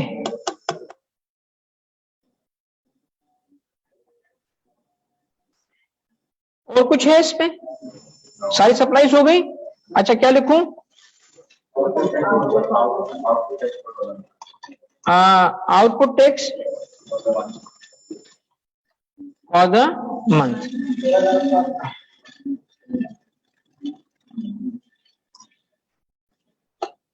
अब लेस क्या करूं बेटा, स्टेप कितने हो गए, 7 बताओ, स्टेप्स कितने हो गए, 3 हो चुके हैं। अब क्या लेस करते हैं, क्या कहते हैं उसको, एडमिसिबल। कहां से आता है एडमिसिबल इनपुट टैक्स, पहले आता है वर्किंग 1 से, वर्किंग 1 में लाओ, क्या लाऊं अब? टोटल इनपुट टैक्स लाऊंगा। लाओ भी टोटल इनपुट टैक्स, ये है, ये है हमारा टोटल इनपुट टैक्स आ गया। अब क्या करूं? हमें चाहिए टैक्सेबल, जीरो रेटेड और एग्जेम्प्ट की वैल्यूज। टैक्सेबल की वैल्यूज बताओ कहां है बेटा? टैक्सेबल की वैल्यूज एक ये और प्लस ये टैक्सेबल है। भाई देखिए ये दोनों टैक्सेबल है ना, सही है बेटा, क्योंकि टू रजिस्टर्ड पर्सन भी टैक्सेबल 17%। ये देखो 17% लगा रहे हो तो टैक्सेबल हो गया, ये देखो 17% लगा रहे हो तो टैक्सेबल हो गया। मिला लो दोनों की सेल्स को, क्या हो गया? Total taxable. नहीं अलग ना ले बेटा, अलग ना ले, क्योंकि दोनों फिर आपकी ना अपोर्शनमेंट बहुत बढ़ जाएगी। अच्छा फिर उसको वापस ऐड भी तो करोगे ना, figure at the end up same होगी, मगर मिला लो बेटा, टैक्सेबल मिला लो। अच्छा जी जीरो रेटेड में बताओ क्या करूं बेटा? एक्सपोर्ट्स को ले आऊंगा, सही है ना भाई? एक्सपोर्ट्स क्या है? जीरो रेटेड, वो फिगर आ गई। अच्छा फिर क्या करूं बेटा? एग्जाम कितना है? ऑनलाइन वाले भाई सही है, यही है, ऐसा ही है, ठीक है। अब क्या करूं भाई? सवाल में एलोकेशन तो नहीं था ना, जब एलोकेशन नहीं था तो अपोर्शनमेंट करो, जैसे अब तक कर रहे हैं हम। ये लिया टोटल इनपुट टैक्स, मल्टीप्लाई किससे किया? टाइप से। डिवाइड किससे किया? टोटल से। टोटल मैंने किया ही नहीं है, टोटल तो मैंने किया ही नहीं है, अभी कर लेते हैं।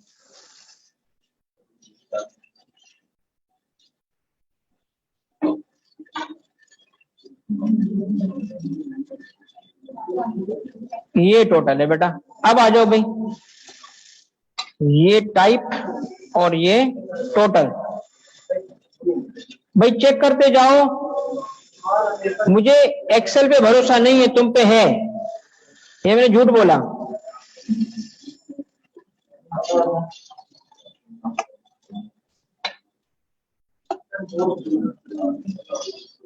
भाई चेक कर लो, यही है। क्या करेंगे बेटा? बोलो। डिडक्ट क्या करेंगे? रिफंड। और अच्छा अब यहां एक बात सुनना, सारे बच्चे बात सुने। मुझे एक बात बताओ, इसको मैं कैलकुलेट ही ना करता तो क्या फर्क पड़ता? कोई मसला ही नहीं, छोड़ भी दो इसको, कैलकुलेट ही ना करो, क्योंकि फायदा ही नहीं इसकी। मगर जिसने कैलकुलेशन शो कर रही है कर ले, बट फायदा कोई नहीं है इसका। भाई 2 तक करने के बाद आगे बढ़ जाओ, इसको कैलकुलेट ही नहीं करना, टाइम नहीं जाया करना अपना, ठीक है? मैं इसीलिए इसको क्या कर दूं? नहीं यार, इसको सफेद भी कर देते हैं, थोड़ा सा नजर तो आए ना।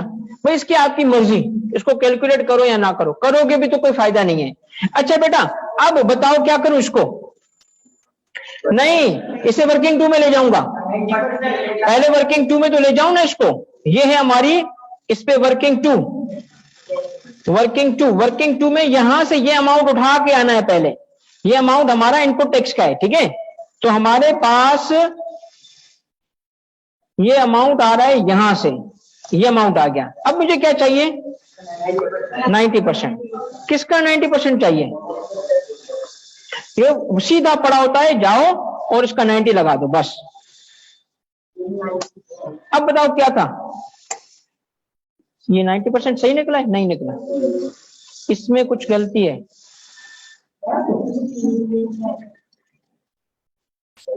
जवाब सही है बेटा, कोई जीरो भर तो नहीं गया? मैंने इसीलिए कहा ना, मुझे एक्सेल पे नहीं तुम पे एतबार है, सच बोला आप तो। अब ठीक है बेटा, ये कि 90% की लिमिट इतनी है इसकी, इसका मतलब क्या करोगे बेटा? खुद बताओ।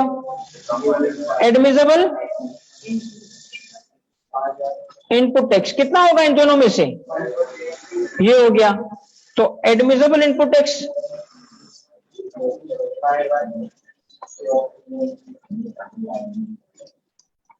सेल्स टैक्स लायबिलिटी, ये माइनस ये, एड बेटा, एड फर्दर टैक्स। भाई फर्दर टैक्स में हमें सप्लाईज टू अनरजिस्टर्ड चाहिए, ये है, और उसका है 3%।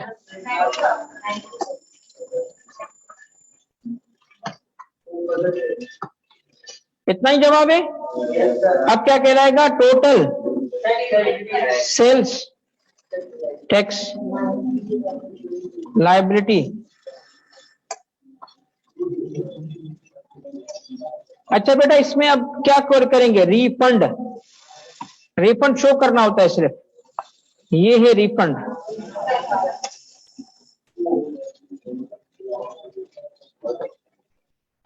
ठीक है भाई, सही है।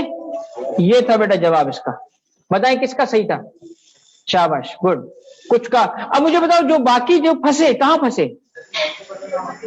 90% वाली में कहां फंसे बेटा? हाँ देखो, तो 3%, हालांकि मैंने कहा भी था इधर ऐड करना, भूल गए। ऑनलाइन वाले बेटा कहां फंसे? 95% सही है। 90, ठीक है, 95% सही है तो ओके। पहला सवाल था आपका, फॉर्मेट की प्रैक्टिस करनी पड़ेगी, बिल्कुल ठीक है बेटा। ओके, फर्दर टेक्स्ट चूंकि अभी हमने करवाया था, 3% लगा दिया था 84 पे, नहीं 3% हम किस पे लगाए? शाबाश, ठीक है, क्लियर हो गया। अपोर्शनमेंट एंड अनरजिस्टर्ड का कोई नहीं दिया था, ओके। एडेड 3% है, ओके। अब बेटा मुझे एक बात बताओ, जो जो तुमने गलती की थी क्या रिपीट करोगे? नहीं करेंगे। क्या करें बेटा आउटपुट का? नहीं नहीं नहीं, अभी नहीं, अजम्पशन नहीं करेंगे, सवाल करेंगे यार, उस पर भी सवाल आएगा। सबर तो करो जरा, हर सिचुएशन का सवाल होगा, इस पे क्यों अजम्पशन करके लोगों को परेशान करूं? वो तो तुम्हारे जहन का सवाल है ना, बाकियों को थोड़ी समझ आएगा। अच्छा जी, मुझे एक बात बताओ, स्टेप्स कितने थे? 7 हो गए ना। मैंने यही सवाल किया था वो काला अंग्रेज, सेम मेथड से ये हो गया ना। अब जो मैंने मेथड फॉलो किया है, इसकी देखो थोड़ी सी ना लेवल्स बढ़ती जाएंगी, थोड़ी सी लेवल्स आगे पीछे होंगी, कुछ पॉइंट्स ऐड होते जाएंगे। अब जैसे मैं नंबर करवाता जाऊंगा, 2-2 पॉइंट्स पढ़ाऊंगा, सवाल करवाऊंगा, 2-2 पॉइंट्स पढ़ाऊंगा, सवाल करवाऊंगा, इस तरीके से हम आगे लेके जाएंगे। इस पे क्लियर हो बेटा?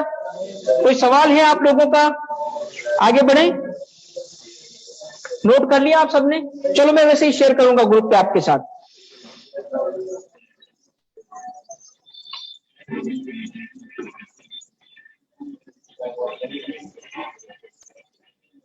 अच्छा बेटा, अब हम थोड़ा सा आगे जा रहे हैं ताकि अगले सवाल भी कर सकें। हमने देखो अल्हम्दुलिल्लाह एक सवाल पास पेपर का करके देखा, जो कुछ का बिल्कुल सही था, कुछ का 95% ठीक था, किसी का 90% ठीक था, मगर प्रीडोमिनेंटली सबको समझ आया।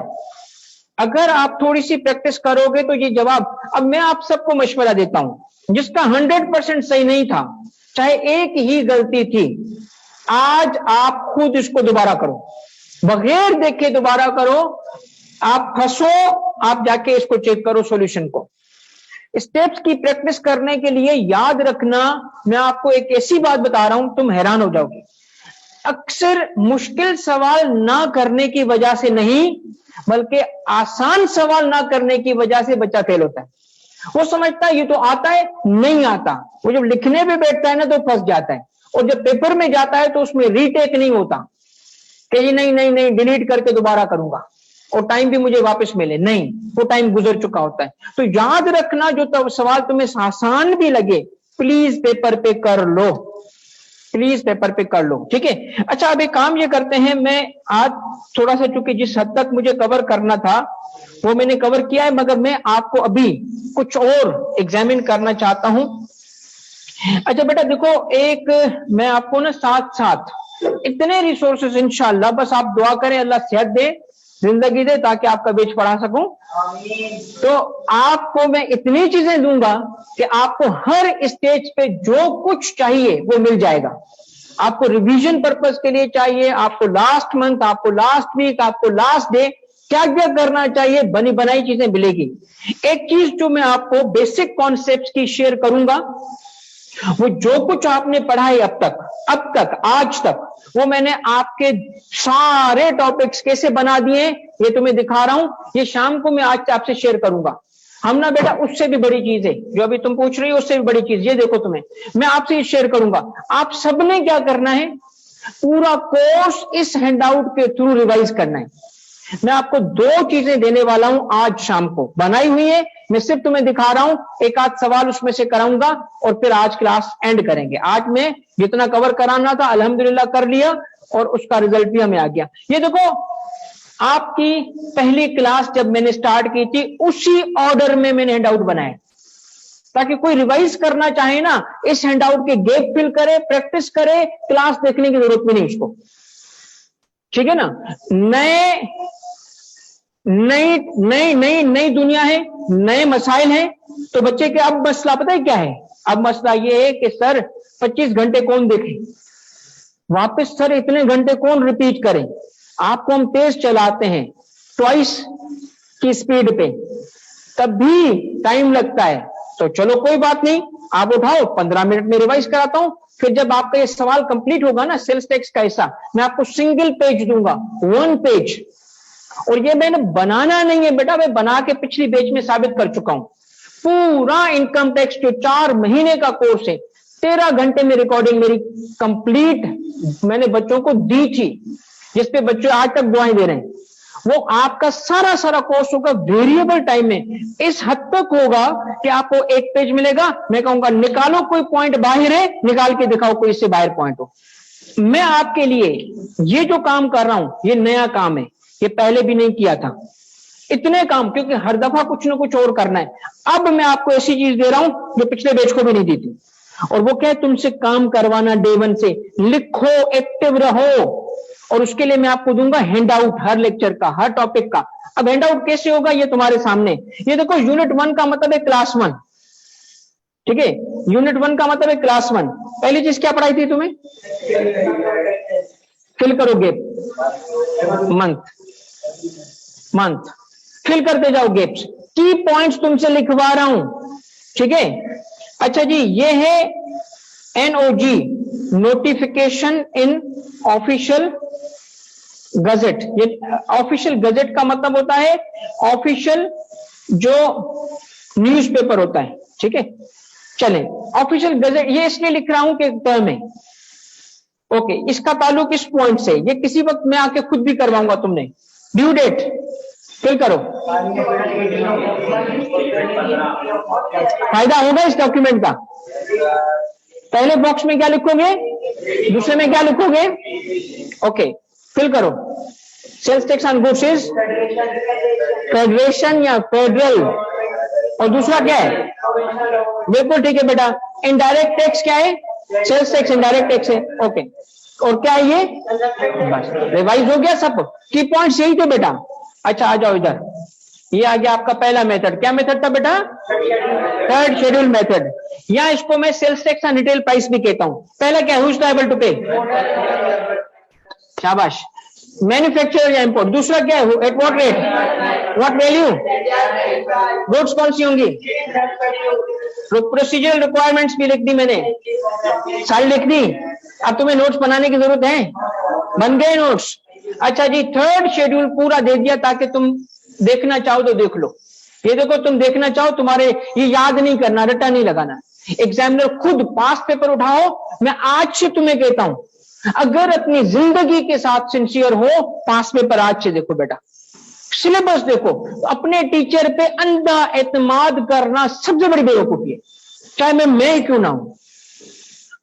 मैं हर दफा देखता हूं, यकीन करो उल्टा लटक। इस दफा जब पेपर हुआ ना, जिस दिन पेपर हुआ उस दिन मैंने अपनी वाइफ को कहा आज मेरा फर्ज पूरा हुआ।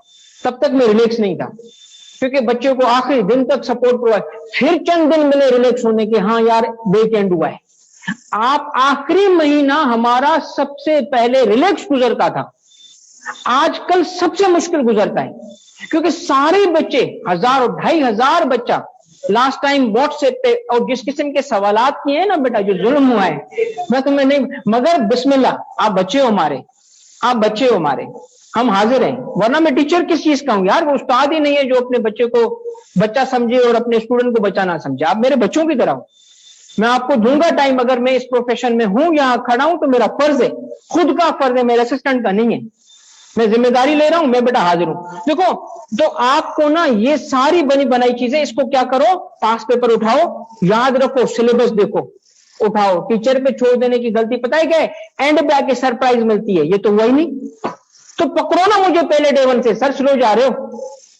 वो एक बच्चा आता है, वो बहुत जबरदस्त प्यारा बच्चा है मेरा, वो पिछले से पिछले, वो एक एक मिनट में मुझे फील कराता है, सर देर आए हो। मैंने यकीन करो, इसलिए नहीं कि मुझे बुरा लगता है, बहुत अच्छा लगता है।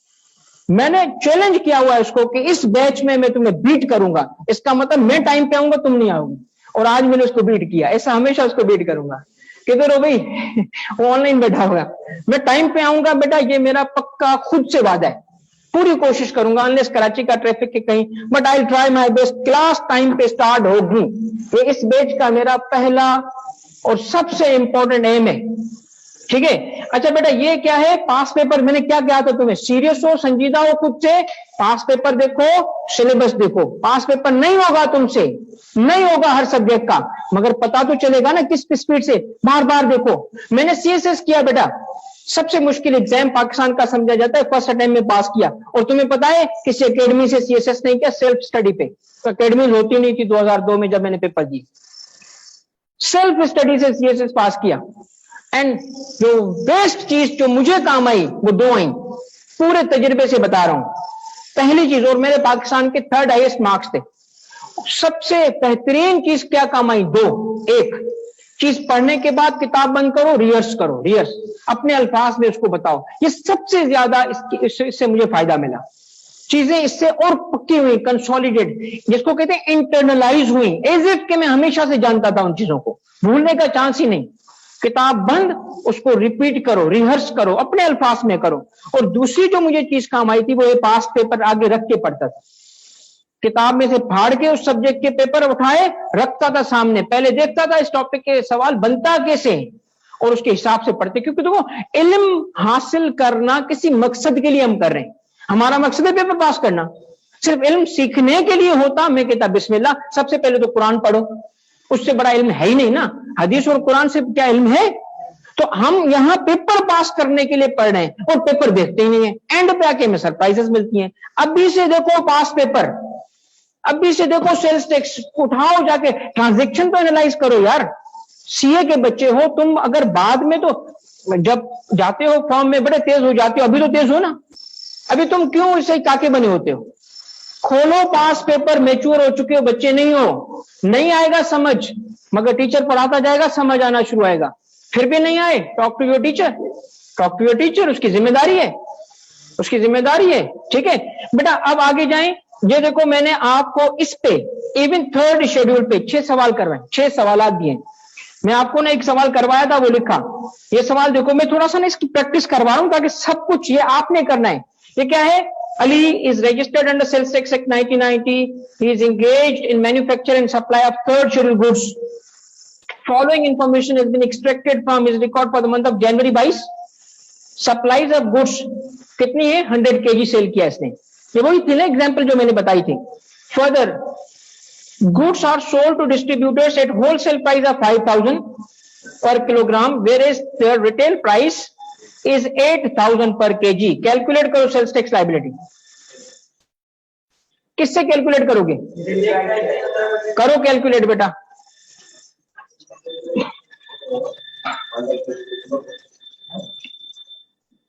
$100 kg उसने भेजा है, पर केजी कितने पे?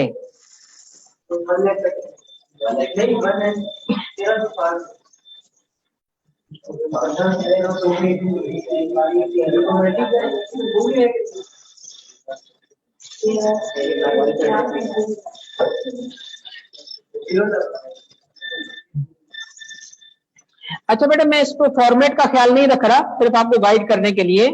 इसकी सेल्स जो है 100 kg की है, और प्राइस पर यूनिट क्या है? 8,000। तो इसकी अपनी बात करें, मतलब क्योंकि 8,000 क्यों ले रहे हैं हम? रिटेल की वजह से, क्योंकि हमने ये रिटेल पे लगाना होता है। ये हो गया। इस पे कितने रेट लगाओगे? 17%। ये आपका टैक्स हो गया, ये आपका टैक्स है। आपने यहां बेटा 5,000 नहीं लेना। क्या लेना है? Retail price.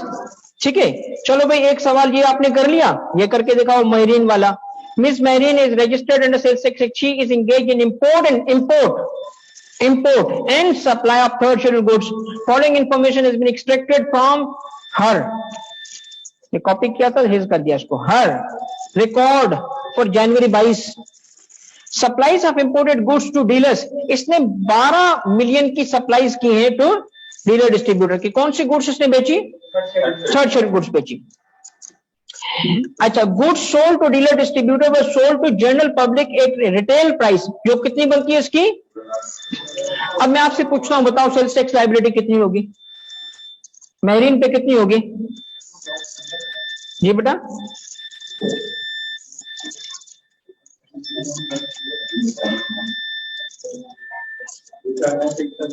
अच्छा मुझे सिर्फ सिंपल चीज है ना भाई, इसके मेहरीन की खुद की सेल कितने की है?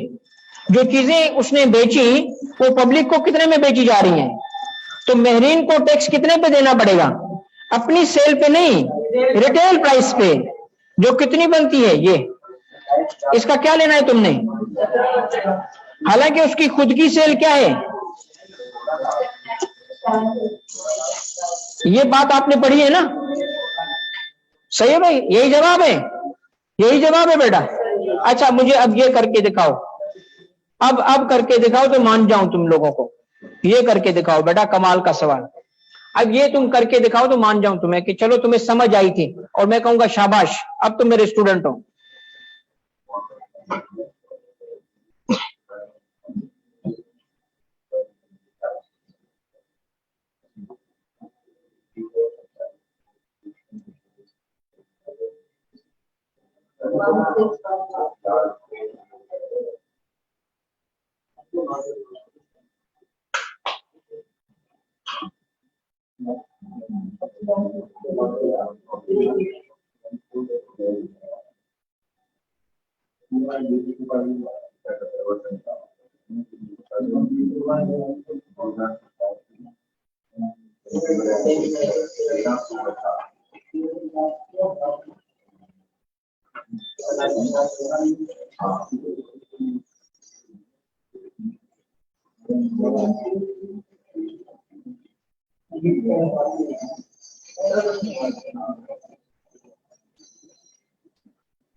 ये किसने जोर से जवाब दिया है?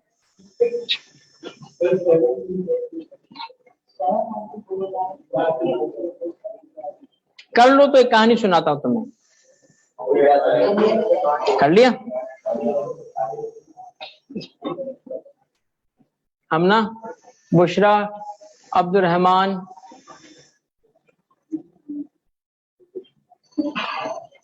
यार तुम में एक बच्चा भी ना ऐसा नहीं है जिसको एक टके की अकल हो, सारे अंधे हो, सारे अंधे हो। ये पेपर फेल होने की वजह होती है। सवाल पढ़ो वापस, क्या लिखा है, क्या लिखा है? सारे अंधे हो, पढ़ना ही नहीं आता। लाइब्रेरी टू पे में डिस्ट्रीब्यूटर पे होती है, लाइब्रेरी टू पे थर्ड शेड्यूल में किस पे होती है? रट्टा कैसे लगा रहे थे, तोते की तरह बोला। जब पूछो लाइब्रेरी टू पे क्या है, मैन्युफैक्चरर डिस्ट्रीब्यूटर, तारीफ करो, तालियां बजा रहा है। अब लानत दे रहा, लानत तो शक। अरे ये सवाल आएगा, वो थोड़ी जिमर पूछेगा, पढ़ो तो सही। इस केस में लाइब्रेरी टू पे 0, तो लाइब्रेरी नहीं है उसकी, वो मैन्युफैक्चरर पे है। ठीक है, फंसे? अब 0 लिख रहे हैं, अब क्या फायदा बेटा। यही सवालात जो मैंने आपको करवाए भी थे, अभी रिपीट भी करवा दिए। फिर 3 और हैं इसके नीचे, मोर प्रैक्टिस। इस डॉक्यूमेंट में मोर प्रैक्टिस है, जिसको नहीं समझ आया मोर प्रैक्टिस करो बेटा। फिर इस डॉक्यूमेंट में देखो, मैं आपको दे रहा हूं ये चैप्टर 2।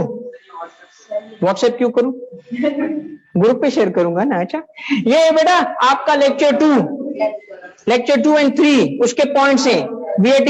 अब आप क्या करो, वो लेक्चर सुनो, डेटा पुट इन करते जाओ, खुद लिखो, ताकि तुम्हें खुद लिखने से समझ आएगा। बिल कलम से सीखोगे। जो लिखेगा, जो खुद करेगा वो पास होगा, और जो सिर्फ सुनेगा वो सुनता ही रह जाएगा। ठीक है, इसकी फिगर लिखो, देखो कैसे आप खुद, और यहां पे नोटिंग करो अपनी, नोटिंग का मतलब की पॉइंट्स जो तुम्हें समझ आ रहे हैं। मैं अब इस तरह के पेपर्स डॉक्यूमेंट्स आपको दे देता हूं। फिर देखो प्रैक्टिस, सारे सवालात जो मैंने शुरू से करवाए आपको वो इसमें मौजूद हैं, बेसिक लेवल के। ठीक है, बेसिक लेवल के सारे सवाल आते हैं। ये क्या है बेटा, डॉक्यूमेंट्स रिक्वायर्ड, बताओ कौन से होंगे। ठीक है बेटा, इंपोर्ट्स की सूरत में मैंने एक डायग्राम बनाया था, खुद बनाओ, खुद बनाओ। ये पॉइंट्स भी मैंने लिख दिए हैं, ये कुछ एडवांस पॉइंट्स हैं, बाद में आएंगे। ठीक है जी, मेहनत किए, अब तुम भी तो करो यार, ये प्रैक्टिस तो करके दिखाओ मुझे। ये पूरे सवालात सारे मैं आपको कहता हूं, जिसने इस डॉक्यूमेंट को प्रैक्टिस की, पिछली क्लासेस देखने की जरूरत ही नहीं उसको।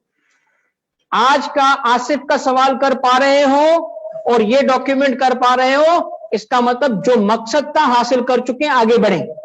अब आगे बढ़े और हायर लेवल्स पे जाएंगे हम। ठीक है जी, प्रिंट खुद कराना पड़ेगा तुम्हें सरिश।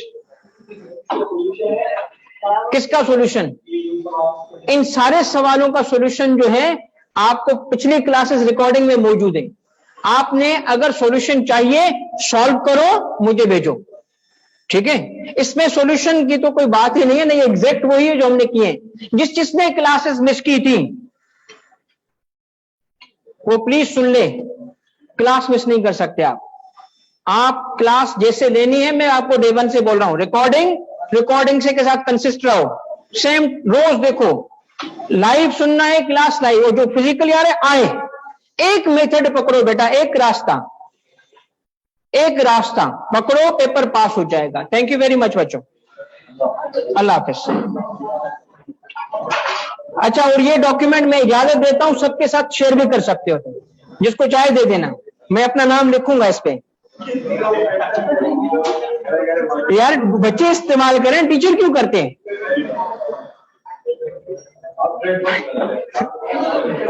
सुनिया भाई, तुम्हें आईटीपी में भी मजा आया था, टेक्स्ट में तुम और खुश हो जाओगे। चलो बच्चों, ऑनलाइन वालों, मजा आया, आज चीजें समझ आई? ताहा भाई बहुत शुक्रिया, अल्लाह आपको खुश रखे बेटा। आप बच्चे बस थोड़ी मेहनत करें, इंशाल्लाह मिलके हम आगे बढ़ेंगे। आईकेप का सिलेबस ना आईकेप ने इस अटेम्प्ट का सिलेबस दिया हुआ है। हाँ, उसको देखो, जाओ के F2 पे देखो क्या है वो। तुम्हें नहीं समझ आए, मुझसे समझो, वहां चैप्टर लिखे, हेडिंग लिखे, समझो तो सही बेटा क्या क्या है। आईकेप की बुक जो है वो भी अवेलेबल हो जाएगी, उसको भी देखो। बेशक मैं नोट्स दे रहा हूँ, बेशक मैं यार तुमको आईकेप, तुम्हें अगर खुद एग्जामिनिंग बॉडी है, वो किताब दे रहा है, वो सिलेबस देख रहा है, वो तो कवर हो ना। वो नहीं कवर होगा, टीचर अपनी मर्जी से कोर्स कवर करा के चीजें छोड़ दे तो तेरा फेल होगा। लाजमी है बेटा। ये एक दिन बाद आती है टैक्स मिनी में चेंज तो नहीं है बड़ा चेंजेस है। कब पे मिल जाएगी? पुरानी वाली तो है हमारे पास, पुराने वाले में चेंजेस हो गए हैं ना। देखो आज भी मैंने चेंज बताया ना आपको, ये तो भी भेजता हूँ, अभी भेज दें। कल भी इतनी रेट आएगी, कल आएगी, हफ्ते वाली कल आएगी। अरे वो इसलिए था कि मेरी हफ्ते पे क्लासेस थी ज्यादा, रात 10 बजे तक मैं बिजी था। इसको भी भेजें ताकि आज करें, कल तो ऑफ होगा। नहीं, आज मैं ऑफ हूँ ना अभी, तो इसके बाद मैं भेजता हूँ। सर अहमद ने बोला इसलिए ऑफ करेंगे। क्यों? जो बच्चे लेट आए ना, वो रिकॉर्डिंग लेक्चर देके कवर करें, फिर बच्चे। मुझे नहीं पता, मुझे कल क्लास चाहिए, उन्होंने बोला सबको ऑफ करेंगे। अच्छा चलो फिर देखते हैं। सर आप फिर ये भेज दीजिएगा, नहीं ऑफ करें सर, ये कर लेंगे ना टेस्ट। बाकी बच्चों को मसला, हम तो क्लासेस ले रहे हैं ना। चलो तू आजा, मैं भी आ जाऊंगा। हम आ जाएंगे, मसला तो भाई। You can be send the document right now. भी बिल्कुल ऐसे ही करता हूँ सारे, सभी मैं ग्रुप पे करता हूँ सेंड। वर्किंग टू समझा दे, रिबाल मैं भी समझाता हूँ बेटा। टेक्स्ट की कॉपी बेटा आपको ना 2 से 3 दिन के अंदर टेक्स्ट की कॉपी सॉफ्ट कॉपी में मैं शेयर कर रहा हूँ। ठीक है, मैं थोड़ा सा उसमें कुछ अपडेशंस कर रहा हूँ और थोड़ा सा नए काम कर रहा हूँ, इस वजह से 1 आध दिन और लूंगा और मैं आपको इंशाल्लाह अपनी टेक्स्ट मिनी जो मेरी बुक है वो मिल जाएगी। आपको सेल्स टैक्स वाला चेंज दोबारा बता दें। सैयद अब्दुल रहमान शाह, बेटा आप लास्ट अटेम्प्ट में आपने दिया है पेपर, तो मैं आपको समझा दूंगा, क्योंकि अभी बाकी फ्रेश बच्चों को नहीं समझाना, फ्रेश बच्चों को हमने जब वक्त आएगा तो उनको पढ़ाएंगे।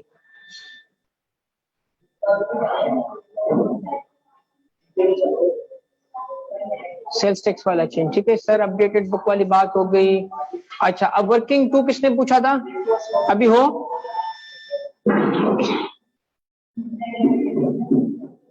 Working to?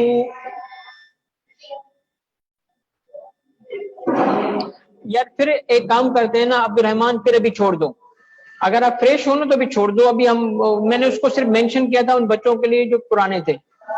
रिबाल किधर गई भाई, रिबाल किधर गई?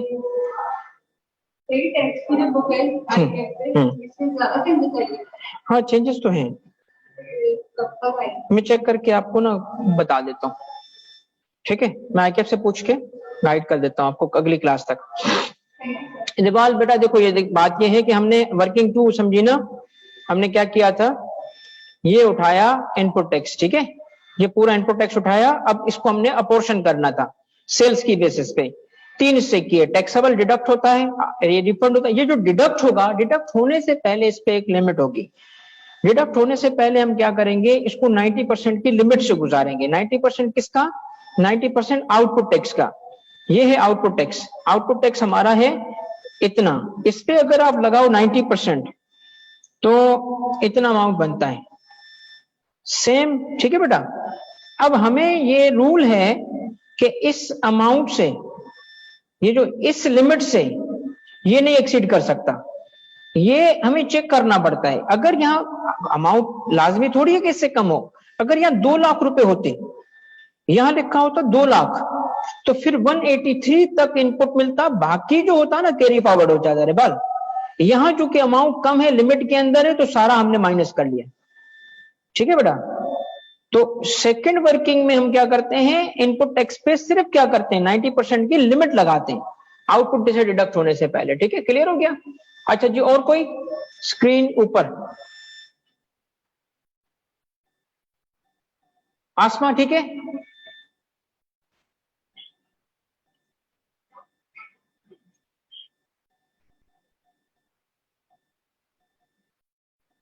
जल्दी जल्दी भी बताओ, नोट कर लो, ये मैं आपसे शेयर करता हूं सारी चीजें, ठीक है?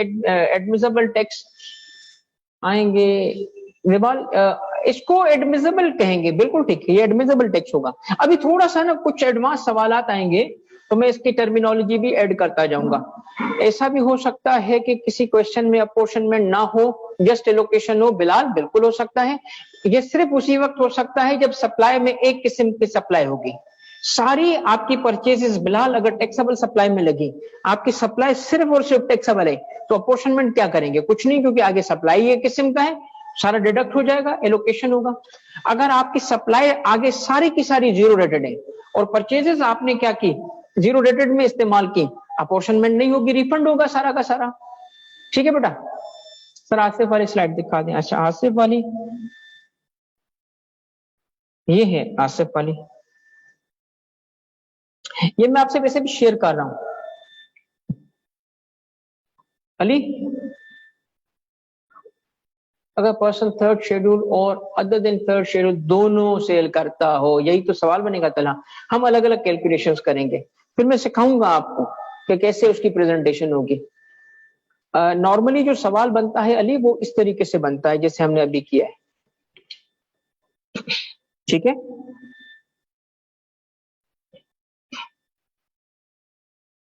अच्छा जी, अभी कुछ और सवाल है?